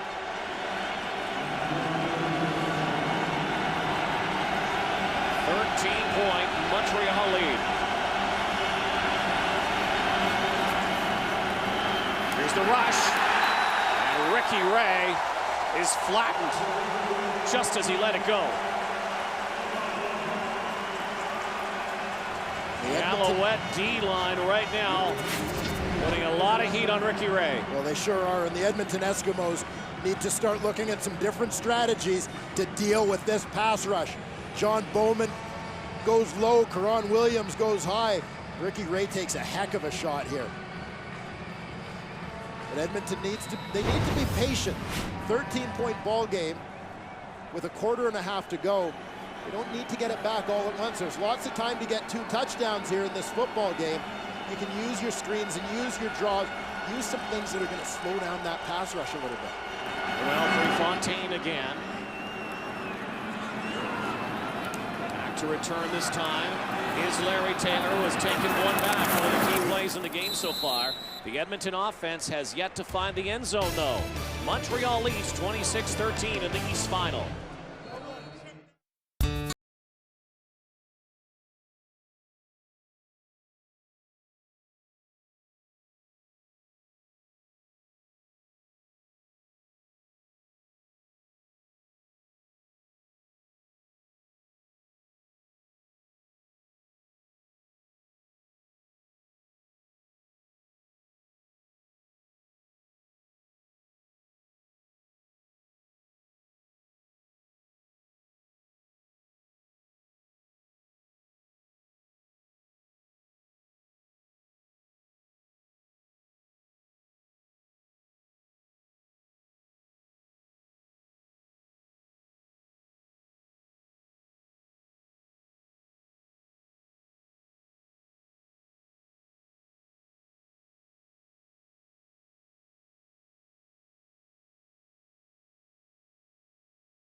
Well, on their last possession, the Montreal Alouettes showed a sign of a good football team. And that's focus.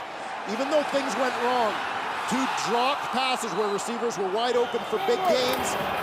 And of course, the inadvertent whistle that eliminated their first touchdown. Montreal Alouettes kept ticking. There was no hang in their heads. They just kept playing and eventually got it in. Their offense back on the field.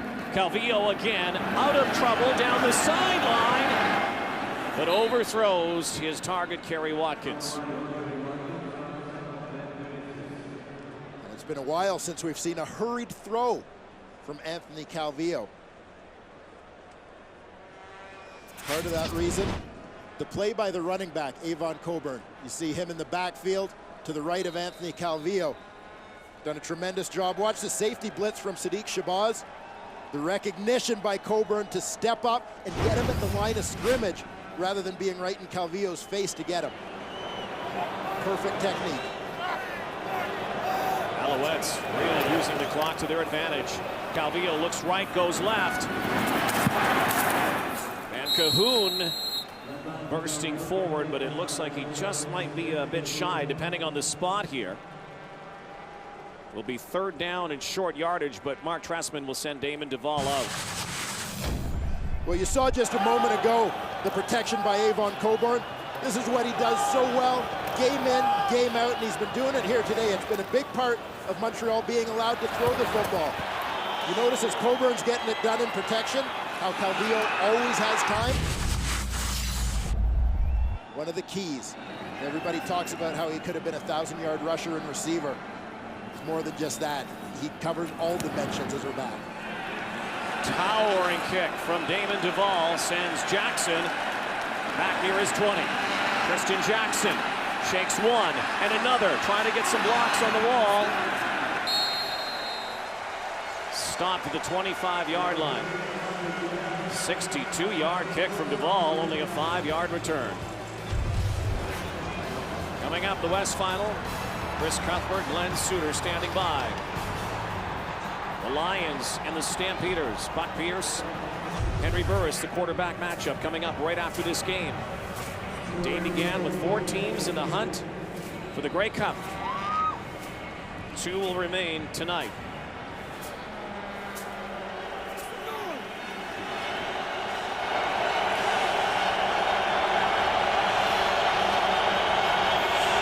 Six-pack of receivers. Kelly Campbell slipped, but hit hard by T.J. Hill. What a year it's been for T.J. Hill, maybe one of the more anonymous players at the beginning of the season. A lot of people got to know that number and that name. Well, they sure did. This guy flies around game in, game out. Led the Montreal Alouettes with 84 tackles this season. He's 5'9", 195 pounds, but he plays a whole lot bigger than that.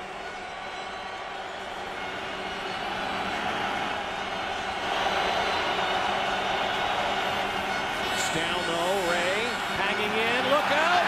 Once again, Ricky Ray is dropped as he throws the football. Jermaine McElveen again.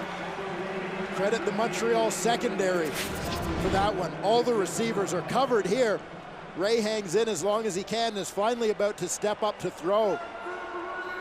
McElveen comes off his block, make the hit. It's been a number of times at the last moment.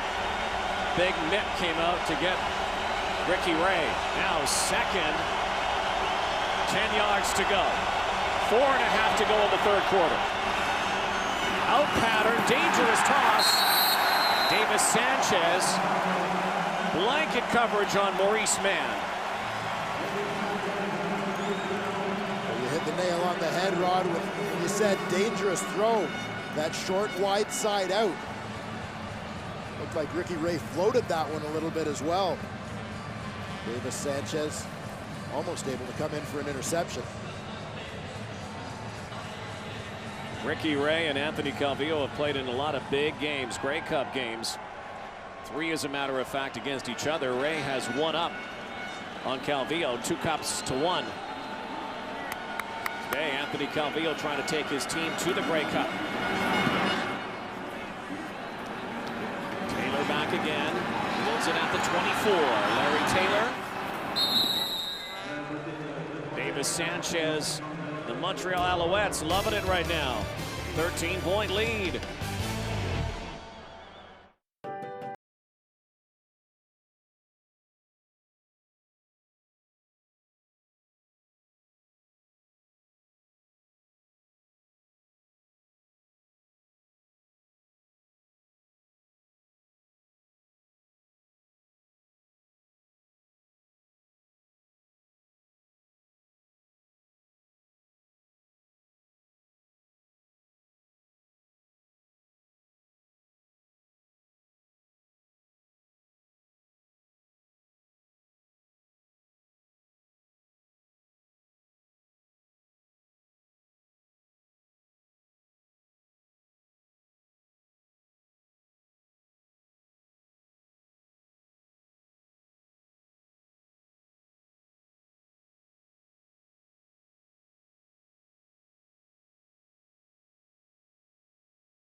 Back at Olympic Stadium. 8 days to the Grey Cup, and the Montreal Alouettes trying to continue their season. The Edmonton Eskimos looking to stay here in Montreal.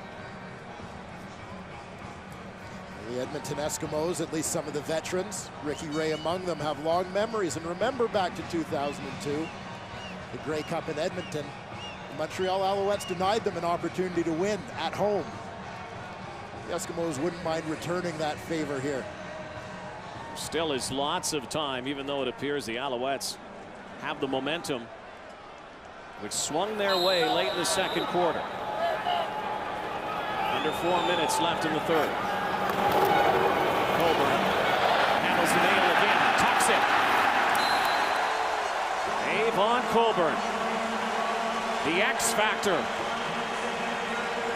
This Edmonton defense is starting to show some signs of fatigue. Missed tackles are the evidence of that. This is what happens as Montreal starts putting together drives, and Edmonton responds with 2 and outs. It leaves the defense out on the field for a long time. They start paying in terms of that fatigue. Only 5 feet 8 inches. You've seen what he's done with the blocks today. Again, a guy who played linebacker a little bit last year. Nowhere to go this time. Guy comes from an impoverished background in New Jersey. He's worked tirelessly off field here in the Montreal area. And I remember some of the games you and I had a chance to do this year when Mike Emo took over from him. And you saw the unselfishness of an Avon Coburn, how he was helping out the other backs. In the past in Montreal, if a back helped out another back, there was a good chance he might not be in next time. Well, so true. There you see Mike Emo on the sidelines. These guys are each other's biggest fans. Calvillo with more time. Richardson, sideline now. First down again. And as Montreal continues to seize momentum in this game, Anthony Calvillo appears to be afforded more protection. Well, and Montreal, their offensive line is doing a terrific job adjusting to schemes that resulted in pressure in the first half. Sadiq Shabazz has played close to the line of scrimmage all day, often blitzing. He was one of the guys getting pressure early in this football game. Now we see Montreal picking him up at the line of scrimmage and giving Calvillo time. Bullet over the middle for Cahoon. Shannon Garrett makes the tackle, but the Alouettes threaten to score again here. Ben Cahoon just heads right down the middle of the field on this play. He lines up as a middle receiver or inside receiver to the left side. Sadiq Shabazz comes on the blitz. He's out of the middle. Shannon Garrett's got to rotate from his strong side linebacker spot, but here you see how wide open the middle of the field is because of that safety blitz. Montreal picks it up at the line of scrimmage and then takes advantage of it on the back end. Almost a 100-yard receiving day for a guy who owns the record books in Montreal, Ben Cahoon. Coburn. Eric Taylor there for the slam down on Avon Coburn. Montreal has been imposing their will since those last few minutes of the first half.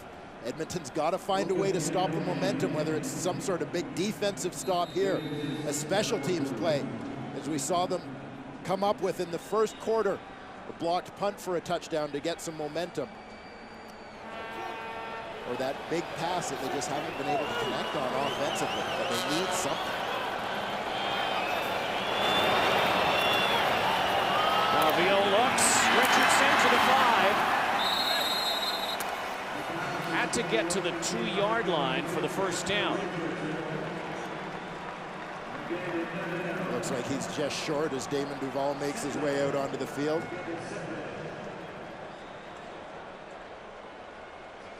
Mark Trestman not in any real big gambling mood today. You saw early on how he knew that points were going to be so precious in this ball game. And you see Mark Trestman on the sidelines, his demeanor just so calm, and if you read his lips there as his offense came off the field, he said, good job. These guys again Came up with a drive that ate up time, kept Ricky Ray off the field, and wore down Edmonton's defense. Even if it only results in 3, there are still positives to what they've done out there. As the end of the third quarter looms, Montreal for a 16-point lead.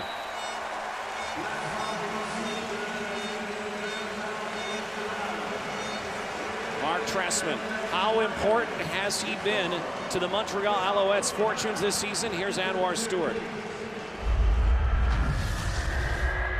In the previous years, we really haven't been used to structure. Coach Matthews kind of been able to do kind of like our own thing or whatever. And with Coach Trestman, he's very disciplined. He's very sound. I call him my little drill sergeant. He's very focused. And I think that's one of the things that he's really brought to this team.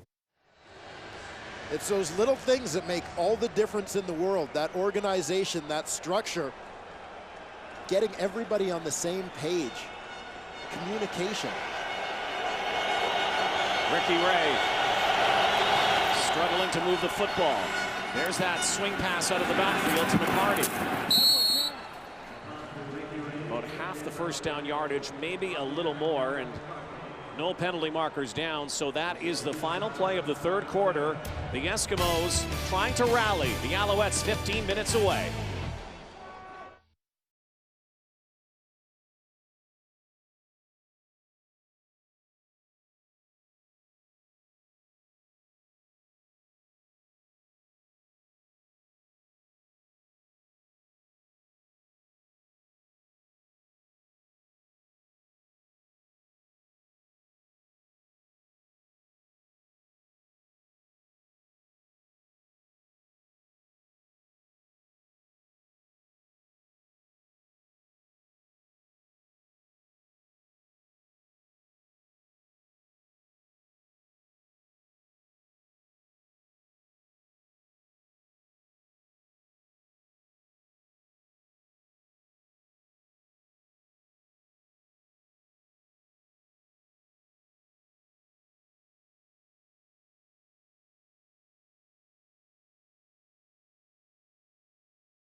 Johnson. Hardly the shootout we expected between the two gunslingers. Anthony Calvillo showing no signs of rust right now. Al's lead. Third quarter numbers brought to you by Tim Hortons. Always fresh, always. And Rod, you mentioned that rust. So many people questioned whether the long layoff for the Alouettes and Anthony Calvillo in particular would be an issue. I would contend that it was, as they were slow to get started in this football game.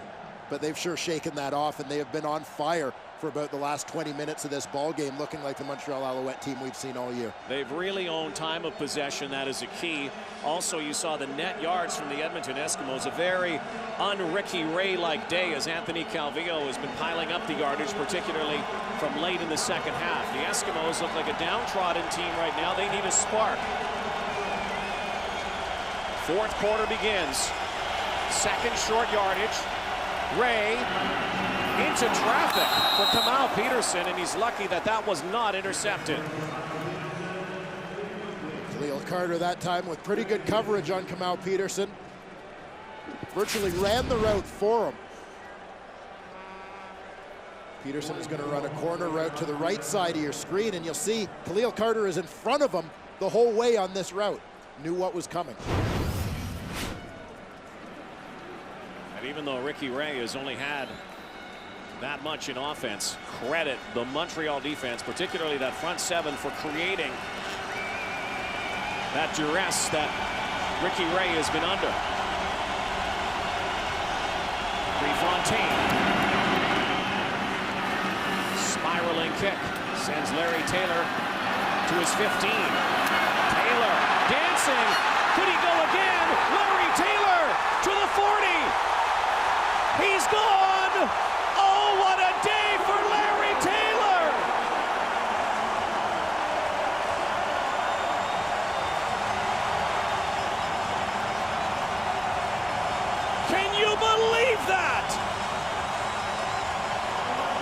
97 yards for Larry Taylor.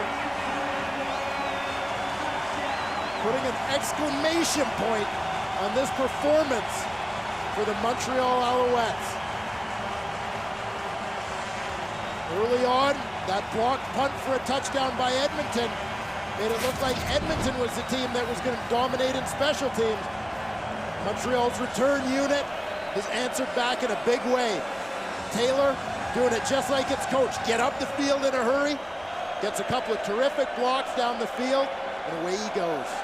That was blocking at its finest. Taylor has the jets, no doubt about it.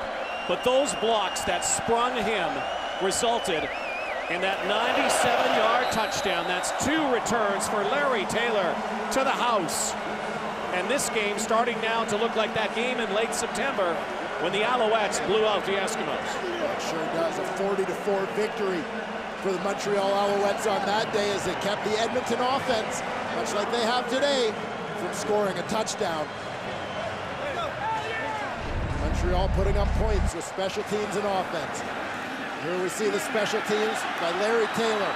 First one makes the first man miss and then just outruns the other 11.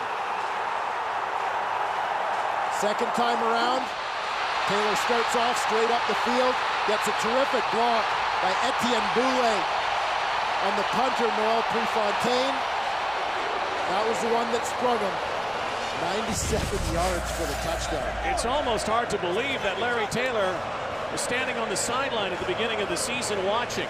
And here, near the end of this football season, on the verge of a trip to the Grey Cup, is one of their stars. This is where you invest in your young guys. He sat behind a veteran, Jason Armstead, earlier in the year. Montreal felt that the young guy would have the bigger upside. Would give them a little bit more as the year went on.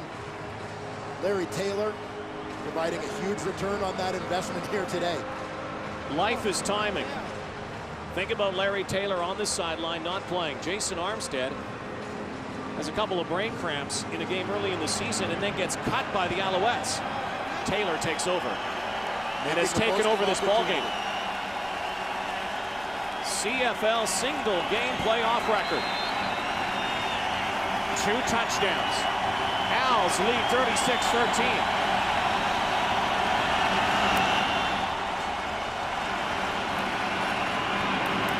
Eskimos need to strike quickly here. There's a penalty flag that just flew.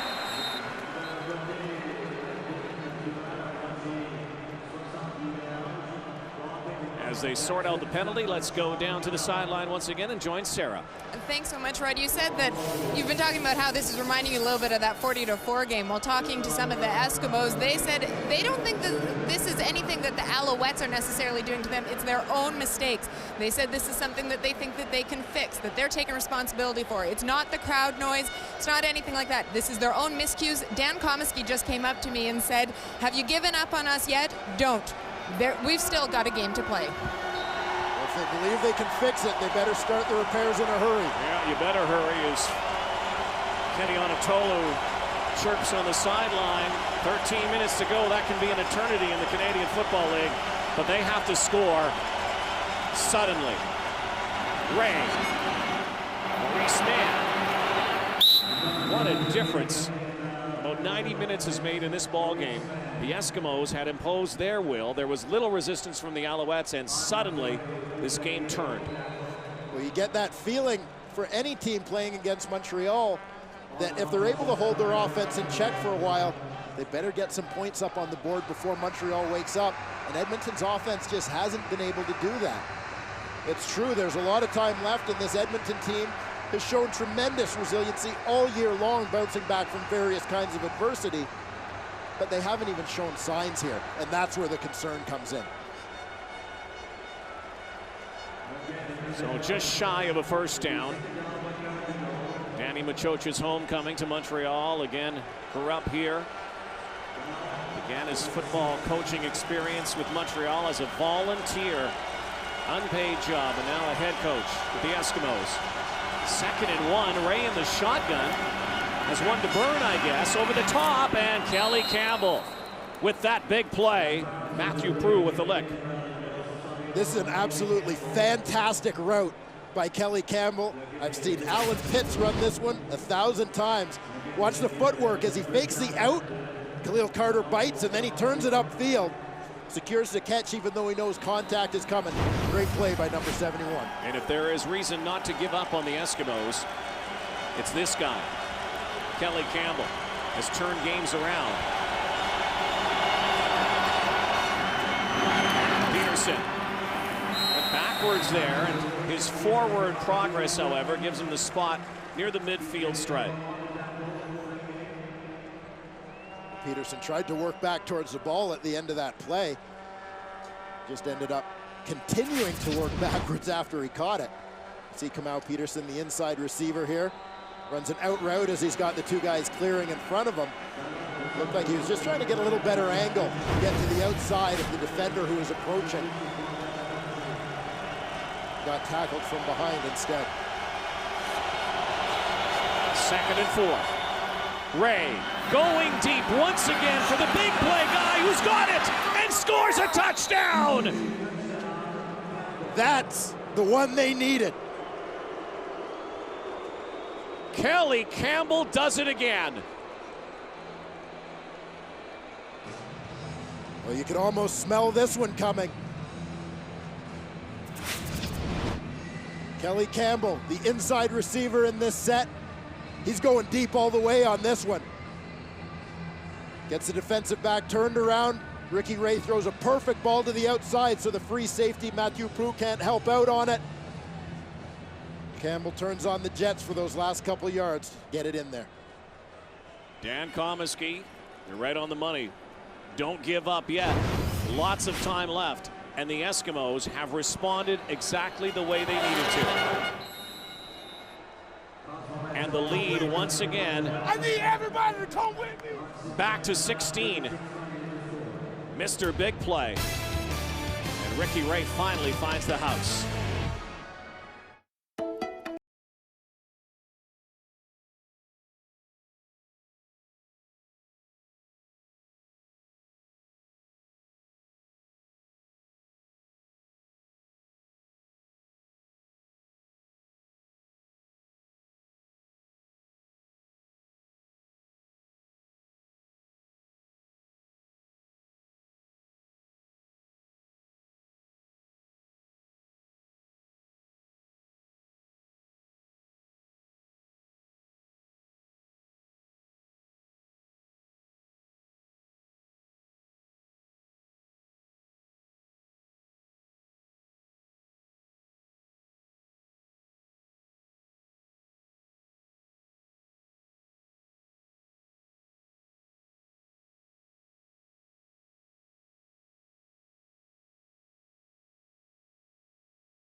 Calgary, BC standing by. Well, Prefontaine, the Eskimos strike quickly and get back to within 16 points. Diamond Ferry on the return. So now the Eskimo defense will be put to the test here, 2 and out, and the momentum may have even swung more to the Eskimo side of the field. Mama, I'm gonna get you up here. Mama, Kanisha, Aisha, Kaylee, everybody. I'm gonna get you up here. You will come up here next week. Bold statement from Kelly Campbell, the unflappable Ricky Ray. Well, Kelly Campbell's called his shot once before. Remember, he was the guy who said a couple weeks ago, see you in Montreal for the East Final.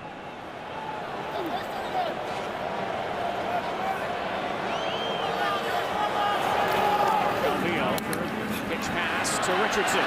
Jamel Richardson makes one tackle miss. And the big play guy for the Alouettes responds. Well, we were waiting for those signs of life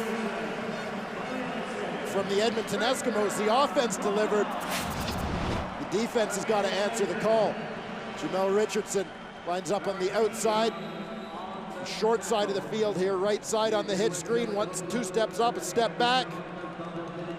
Makes the catch, runs through some arm tackles. Can't do that against a 220-pound guy like Jamel Richardson.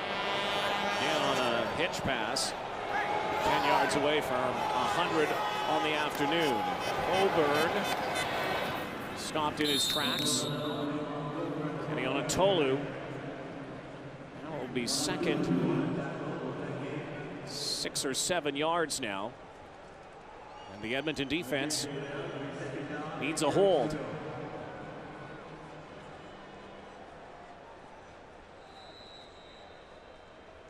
Edmonton making some adjustments in personnel here. Brandon Guillory comes to the sidelines. Tyler Klutz goes in. Guillory looks like he's getting some instructions from the coaching staff over there. Vial again in the shotgun. In trouble, goes up the middle and slides. And on that second down play, the Eskimos defense does the job and will force the Alouettes to kick it away. This is a huge stop for the Edmonton Eskimos defense. Come up with one big play on special teams here today already. See if this part of the team can again pick up the slack. A little more life on that Eskimo sideline now. 9.5 to go. Tristan Jackson. Know what he can do if he gets some running room. Sidesteps one, but not another. The Eskimos offense needs to kick it back into gear. So I'm going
Ricky Ray and the Eskimos down 16. Just over 9 minutes to go, fourth quarter. In the middle again, and another completion to Maurice Mann. Ricky Ray is starting to find some rhythm now. That's not a good sign for the Alouettes. But Montreal's linebackers are getting pretty deep drops here, which is allowing Ricky Ray to hit some underneath routes. Now, as he starts to complete a few of those, look for that over-the-top shot again to a Kelly Campbell or possibly Maurice Mann.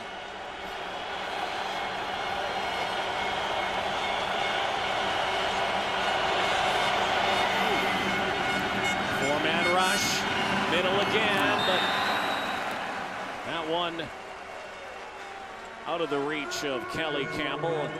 Not a good toss that time. So it'll be second down and 10 yards to go. So watch the clock. I'm sure impatience is setting in a little bit for the Edmonton Eskimos. If they can hold their horses a little bit, there are those opportunities for some underneath throws here.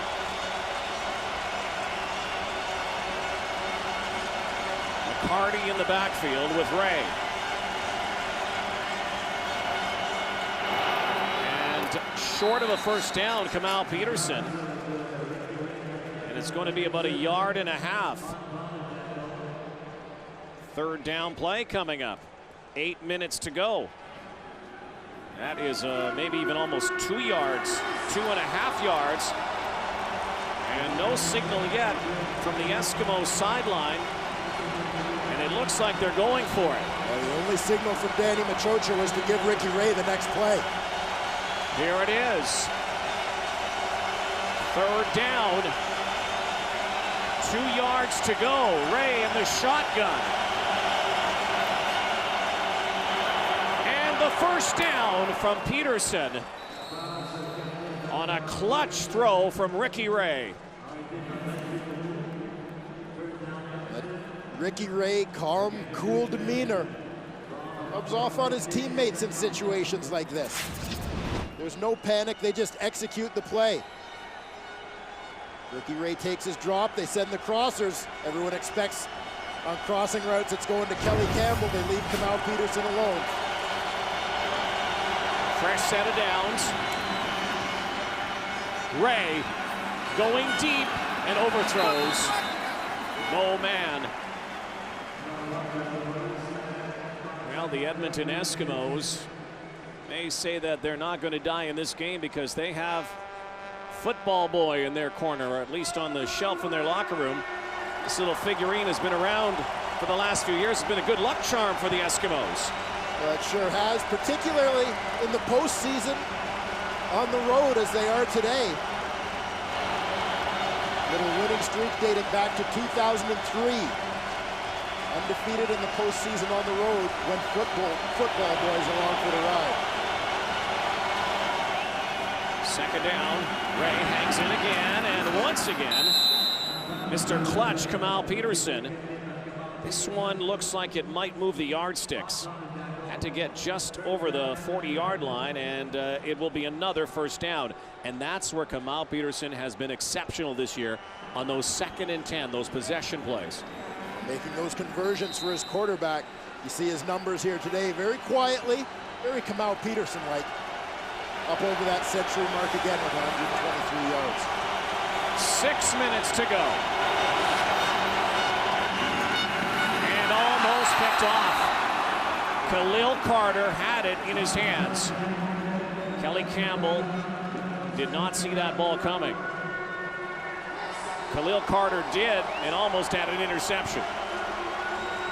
Well, the Eskimos, to me, got greedy on this play. Watch Kamal Peterson, who's the inside receiver. He's going to run a crossing route, a drag route on this play. He's open underneath. Those are the routes that Edmonton's been hitting. Looked like Ray tried to force that one in to Kelly Campbell instead of taking what he was given. Another huge 2nd and 10 play.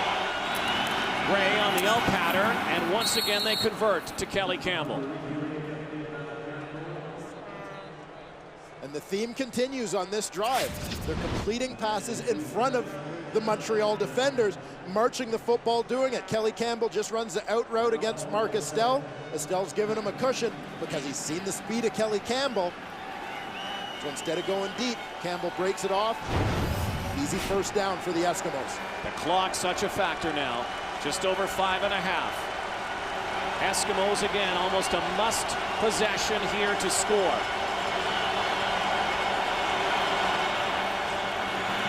The far sideline, and Peterson can't bring that in.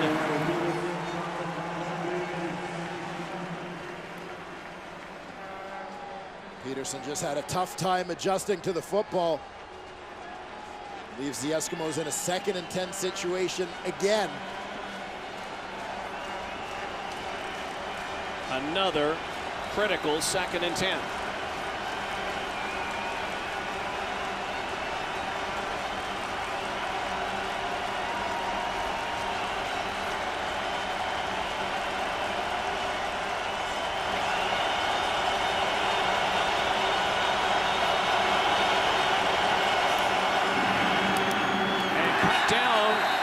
Peterson hit hard by Davis Sanchez. The spot will be another couple yards short.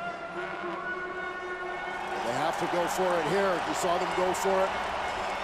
The 2nd and the 3rd and 2 situation. This is 3rd and almost 5, Dwayne. They need touchdowns here.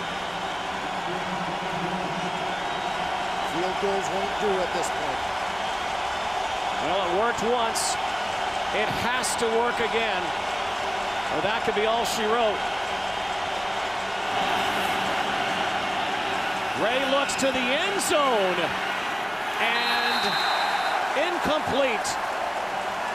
No penalty marker. 4 minutes to go, and the Alouettes that far from hosting next week's Grey Cup.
Well, that was a gutsy call by Ricky Ray to throw the ball deep, but not the best call.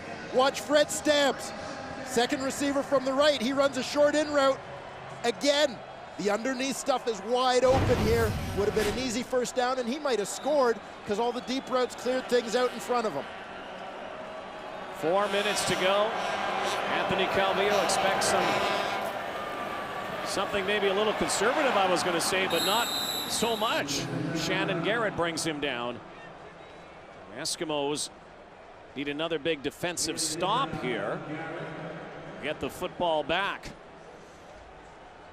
Look for the Eskimos to be trying to rip the football out of ball carriers' hands, punch it loose, do whatever they can to create a turnover in this part of the field. Maybe this is why there was a sack. Lenny Williams with a hold on Ben Cahoon, one of the primary receivers.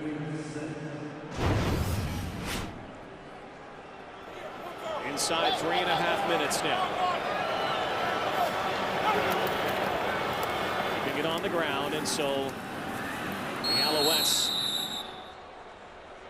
will have to give the football back to Edmonton, but time ticking away on the Edmonton Eskimos season. Montreal here will no doubt run down the clock before kicking this football. They cannot take a safety in spite of this field position, the 16-point ball game. So they've got to kick it. We've seen this punt return team get pressure a couple times, including a punt block for a touchdown earlier. See if they go for that or the return here. And they have that lethal weapon, number 38, Tristan Jackson, near midfield.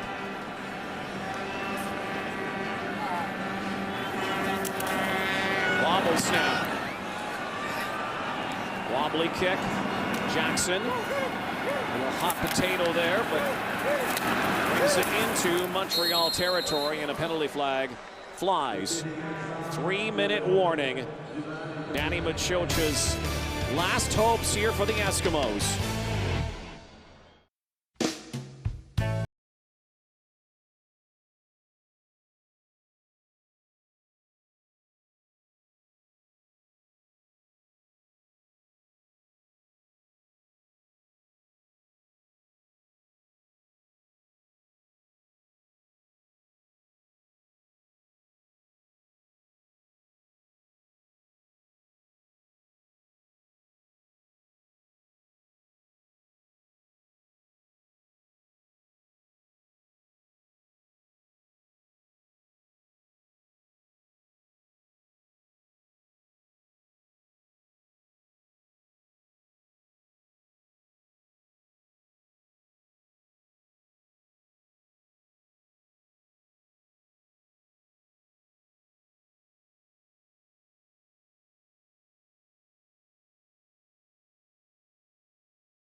By Molson Canadian. This is Arevere.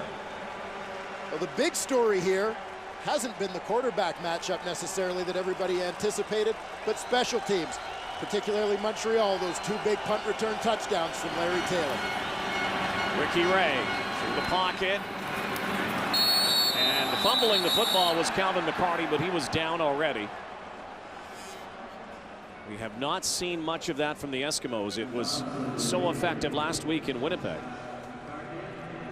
The early going of this ball game, Montreal covered those routes very well when the backs got out of the backfield. They were on them in a hurry. The opportunities have been there now as Montreal is laying back a little bit more defensively, trying to avoid giving up the deep passes. But time-wise, it's not in Edmonton's favor now to nickel and dime them. 2nd and 4. Launching again for Fred Stamps, who has it. Stamps finally out of bounds at the 25-yard line. So again, a 16-point game, mandatory right now for the Eskimos to get it to the end zone. We're going to have to pull out a few miracles here in these final 2 minutes. Well, Edmonton's greatest successes in throwing the ball deep have come on those corner routes. Saw that one to Stamps, a big one to Kamal Peterson in the first half. Kelly Campbell has been open a couple times on those routes as well.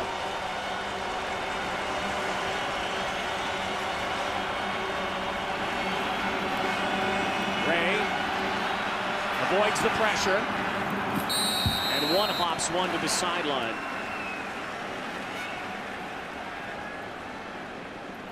Well, that's a throwaway for Ricky Ray to get the clock stopped rather than him running around for nothing. He's playing 3-down football, so he's got a couple more shots here. Game that began so strangely. Blocked punt. Eskimos led. Ricky Ray and Edmonton. Only one offensive touchdown here. Montreal Alouettes seize control late in the second quarter, have not looked back.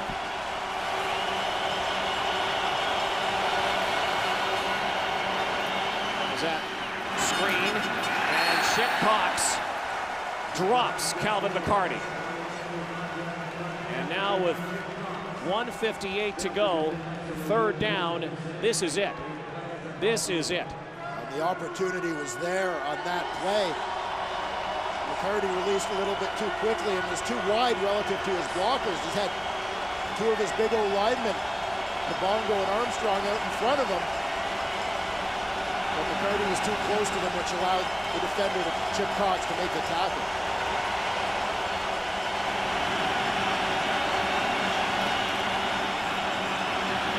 Ray over the top. Kamal Peterson drops it. That will do it. 1:37 to go. The deal is sealed. Crowd here in Montreal knows it. Now Peterson's got an opening. Well, initially, it looked like Peterson might have been able to put 2 hands on that ball, but looking at it again, he had to give it a full stretch just to get one on it and try and pull it in. Alouettes offense on the field. The O-lineman telling the crowd to calm down, keep it down here. 1:37. The Alouettes do not want to make any mistakes. That is the sign of resignation there from Danny Machocha.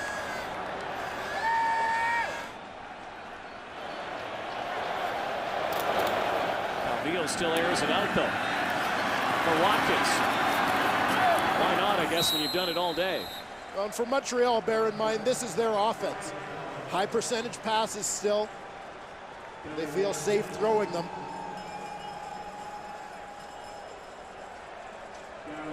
The Alouettes will host the Grey Cup against either Calgary or BC next Sunday, 3 o'clock Eastern, 12 Pacific. The first team to keep their home dressing room, although it's not really their home dressing room because they play at Molson Stadium, but to be the home team at the Grey Cup since 2002, and the Edmonton Eskimos. Last team to win the Grey Cup at home, the 1994 BC Lions.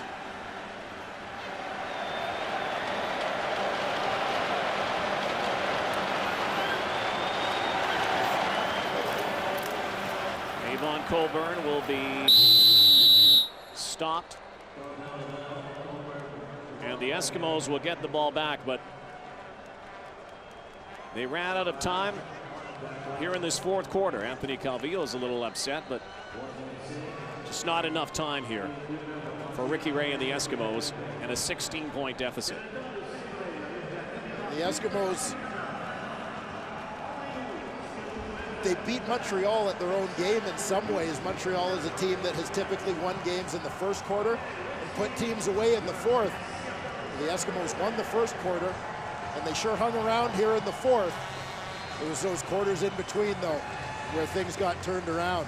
There you see Mike Kelly, quarterback receivers coach, expected to be the new head coach and possibly general manager in Winnipeg. Pretty much a done deal. Doug Barry fired this week. We might see Doug Barry in Edmonton next year as an assistant coach. The Eskimos are likely to lose at least one other offensive coach. And Kelly goes. Tristan Jackson. Still on his feet. Tristan Jackson. Will he take it the distance? Jackson will go.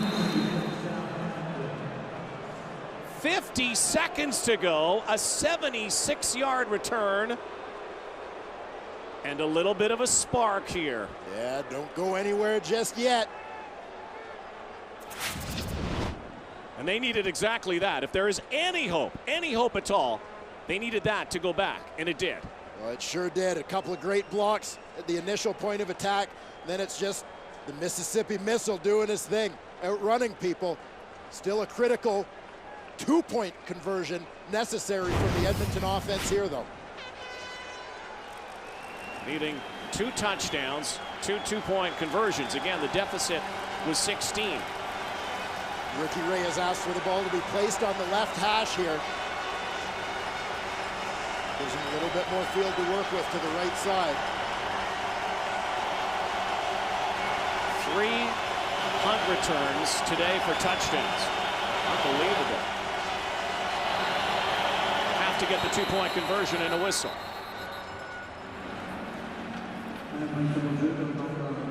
Well, you should never say never in the Canadian Football League, but who would have thought that Tristan Jackson would have been able to juke and jive his way to the end zone there. Time count violation. Edmonton number 15. Repeat the convert. 5 yards back. And this is pretty much irrelevant. The extra 5 yards really don't make a difference for Edmonton here. But I'll tell you, as you see Mark Trestman, I remember talking to him late in the season. I asked him, what's the biggest thing you learned over the course of your first year in the CFL? He said the last 3 minutes are night and day compared to American football. Ricky Ray, the deep part of the end zone, knocked away. Khalil Carter with a huge play. 50 seconds to go. That one just hung up a little bit too long. Needed to be thrown on a little bit more of a line, but Ricky Ray has to throw this one through the goalpost, so he can't throw a dart for Kelly Campbell. That's what allows Khalil Carter time to get there to make this play. Had to put it up through the goalposts.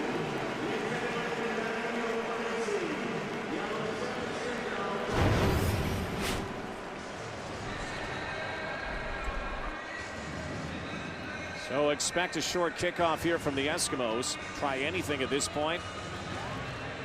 Mark Trestman still doesn't look like a guy who's overly excited. He's just a guy who so cool. His team going to the Grey Cup. Here's our TSN turning point. Well, you talk about sudden change in a football game. It can happen on turnovers. It can happen on special teams. The Montreal Alouettes did it with the latter. A couple of Larry Taylor punt return touchdowns. The Edmonton Eskimos thought they had hope. Larry Taylor stuffed it out with those big plays. TSN Turning Point brought to you by the 2008 GMC Sierra Professional Grade. So the Eskimos need to recover this short kick. Again, immediately get it to the end zone.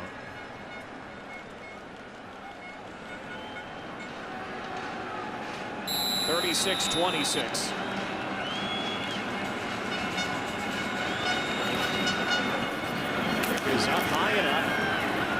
The Eskimos have it.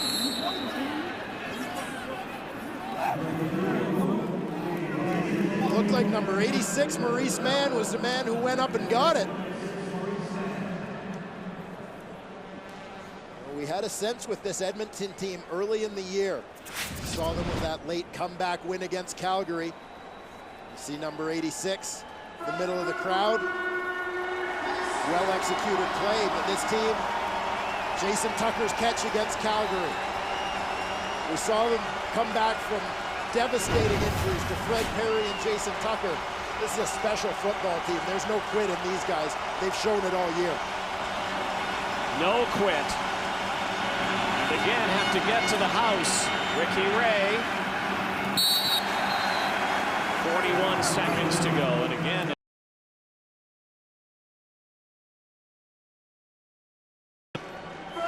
But you're right. Edmonton football fans have a lot to be proud of.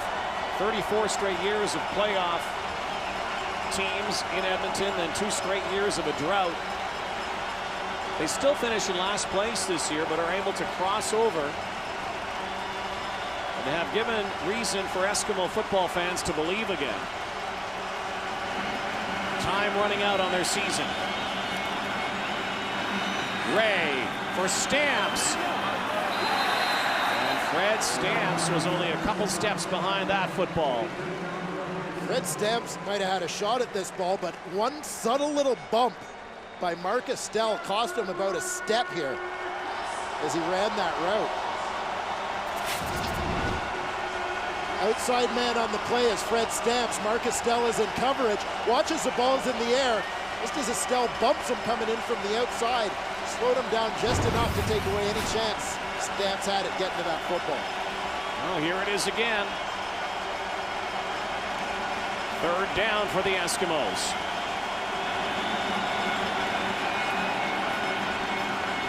Ray fumbles. That will give Montreal the football. 28 seconds remain on the clock.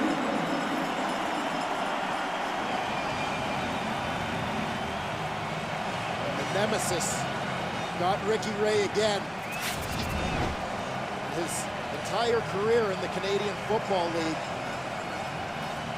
only one team has beaten Ricky Ray in the postseason. It's the Montreal Alouettes as they do it here for the 2nd time. There's Jim Pop, who was the coach last year, GM now, of course, and Mark Trestman, who he hired. Alouettes will take the knee. And how about the turnaround as well for Anthony Calvillo, and Mark Trestman just took a Gatorade bath. You think back to the offseason, Rod. Is that a smile, by the way? I think that's a smile. That's about as much emotion as you'll see out of Mark Trestman. You think back to the offseason. He's not happy, is he? Look at him. Probably the most questioned move of the entire offseason was the Montreal Alouettes hiring of Mark Trestman. Jim Pop's happy. Mark Trestman has always said this year to us, it's not about the next game. It's always about this game. This game, and I can tell you right now, you know what he's thinking about? Next week. That's the kind of football coach he is. We won't see a full smile unless he comes away with a victory in the big one. Now the clock ticking. 20 seconds. Danny Machocha's homecoming spoiled.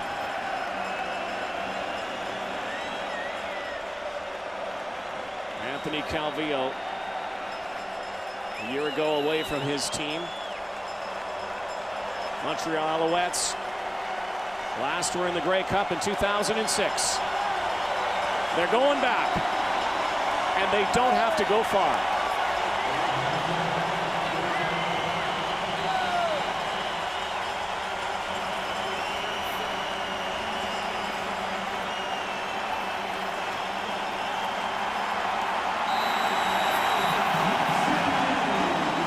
The Alouettes are the Eastern Division champions and will host the Grey Cup a week from tomorrow.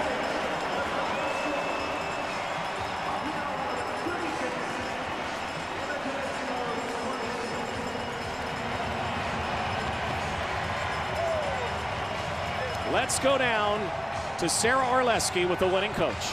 Coach, you get your first Gatorade bath as a head coach in the CFL. You don't show much emotion, but what's going through your mind right now? How proud of you are you of this team? Sarah, that's exactly what I was going to say. Our team has tremendous backbone. We took Edmonton's best shot today, and we stood the test. I was really proud of our football team. I thought both teams played very, very hard, played big-time football all across the board, and I'm just proud to be on this field and be part of it all today. What in your mind was the turning point in this game? Well, I think we withstood their punch early. You know, we didn't get off to a good start offensively. They returned a kick for a touchdown. There was some things that really didn't go our way from the start, and we battled back. The second quarter, we did some great things to drive-wise, and I thought our offense overcoming 2 drop balls in the first series of the third quarter and then going on to score was huge. Thanks so much. Okay, Sarah. Thank you. Back to you, Rod. Mark Trestman, Anthony Calvillo. The Alouettes are going back to the Cup right here in Montreal next week. All that's left to be determined who they'll play.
Kings of the East will host the Grey Cup next week. The Montreal Alouettes, 36-26 winners. Sarah Orlesky now with Anthony Calvillo.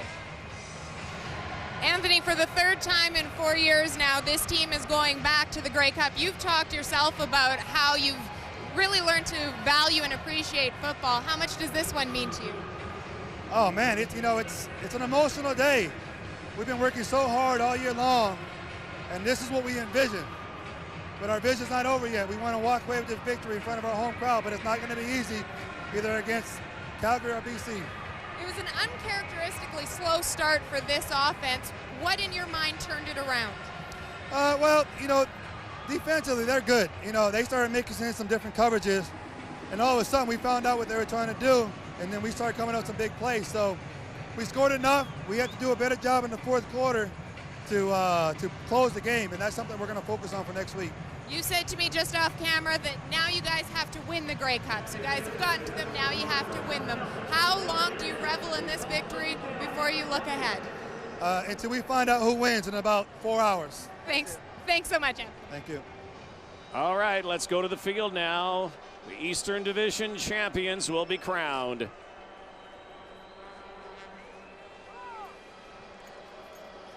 Following an exciting season, the Alouettes took all that promise and talent, put it all together and secured their position in the 2008 Grey Cup. Fans, let's give these guys a big hand.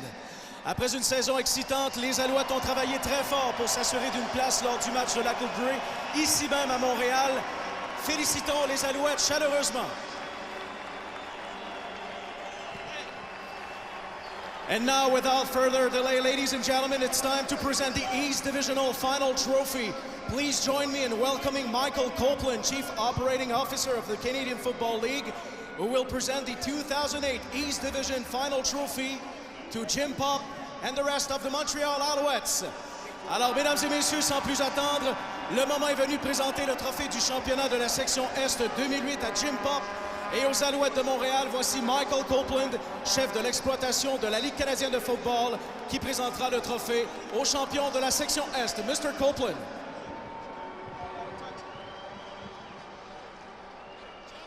On behalf of the Canadian Football League and our Board of Governors, il me fait plaisir de présenter the 2008 East Division Championship Trophy to les Alouettes de Montréal.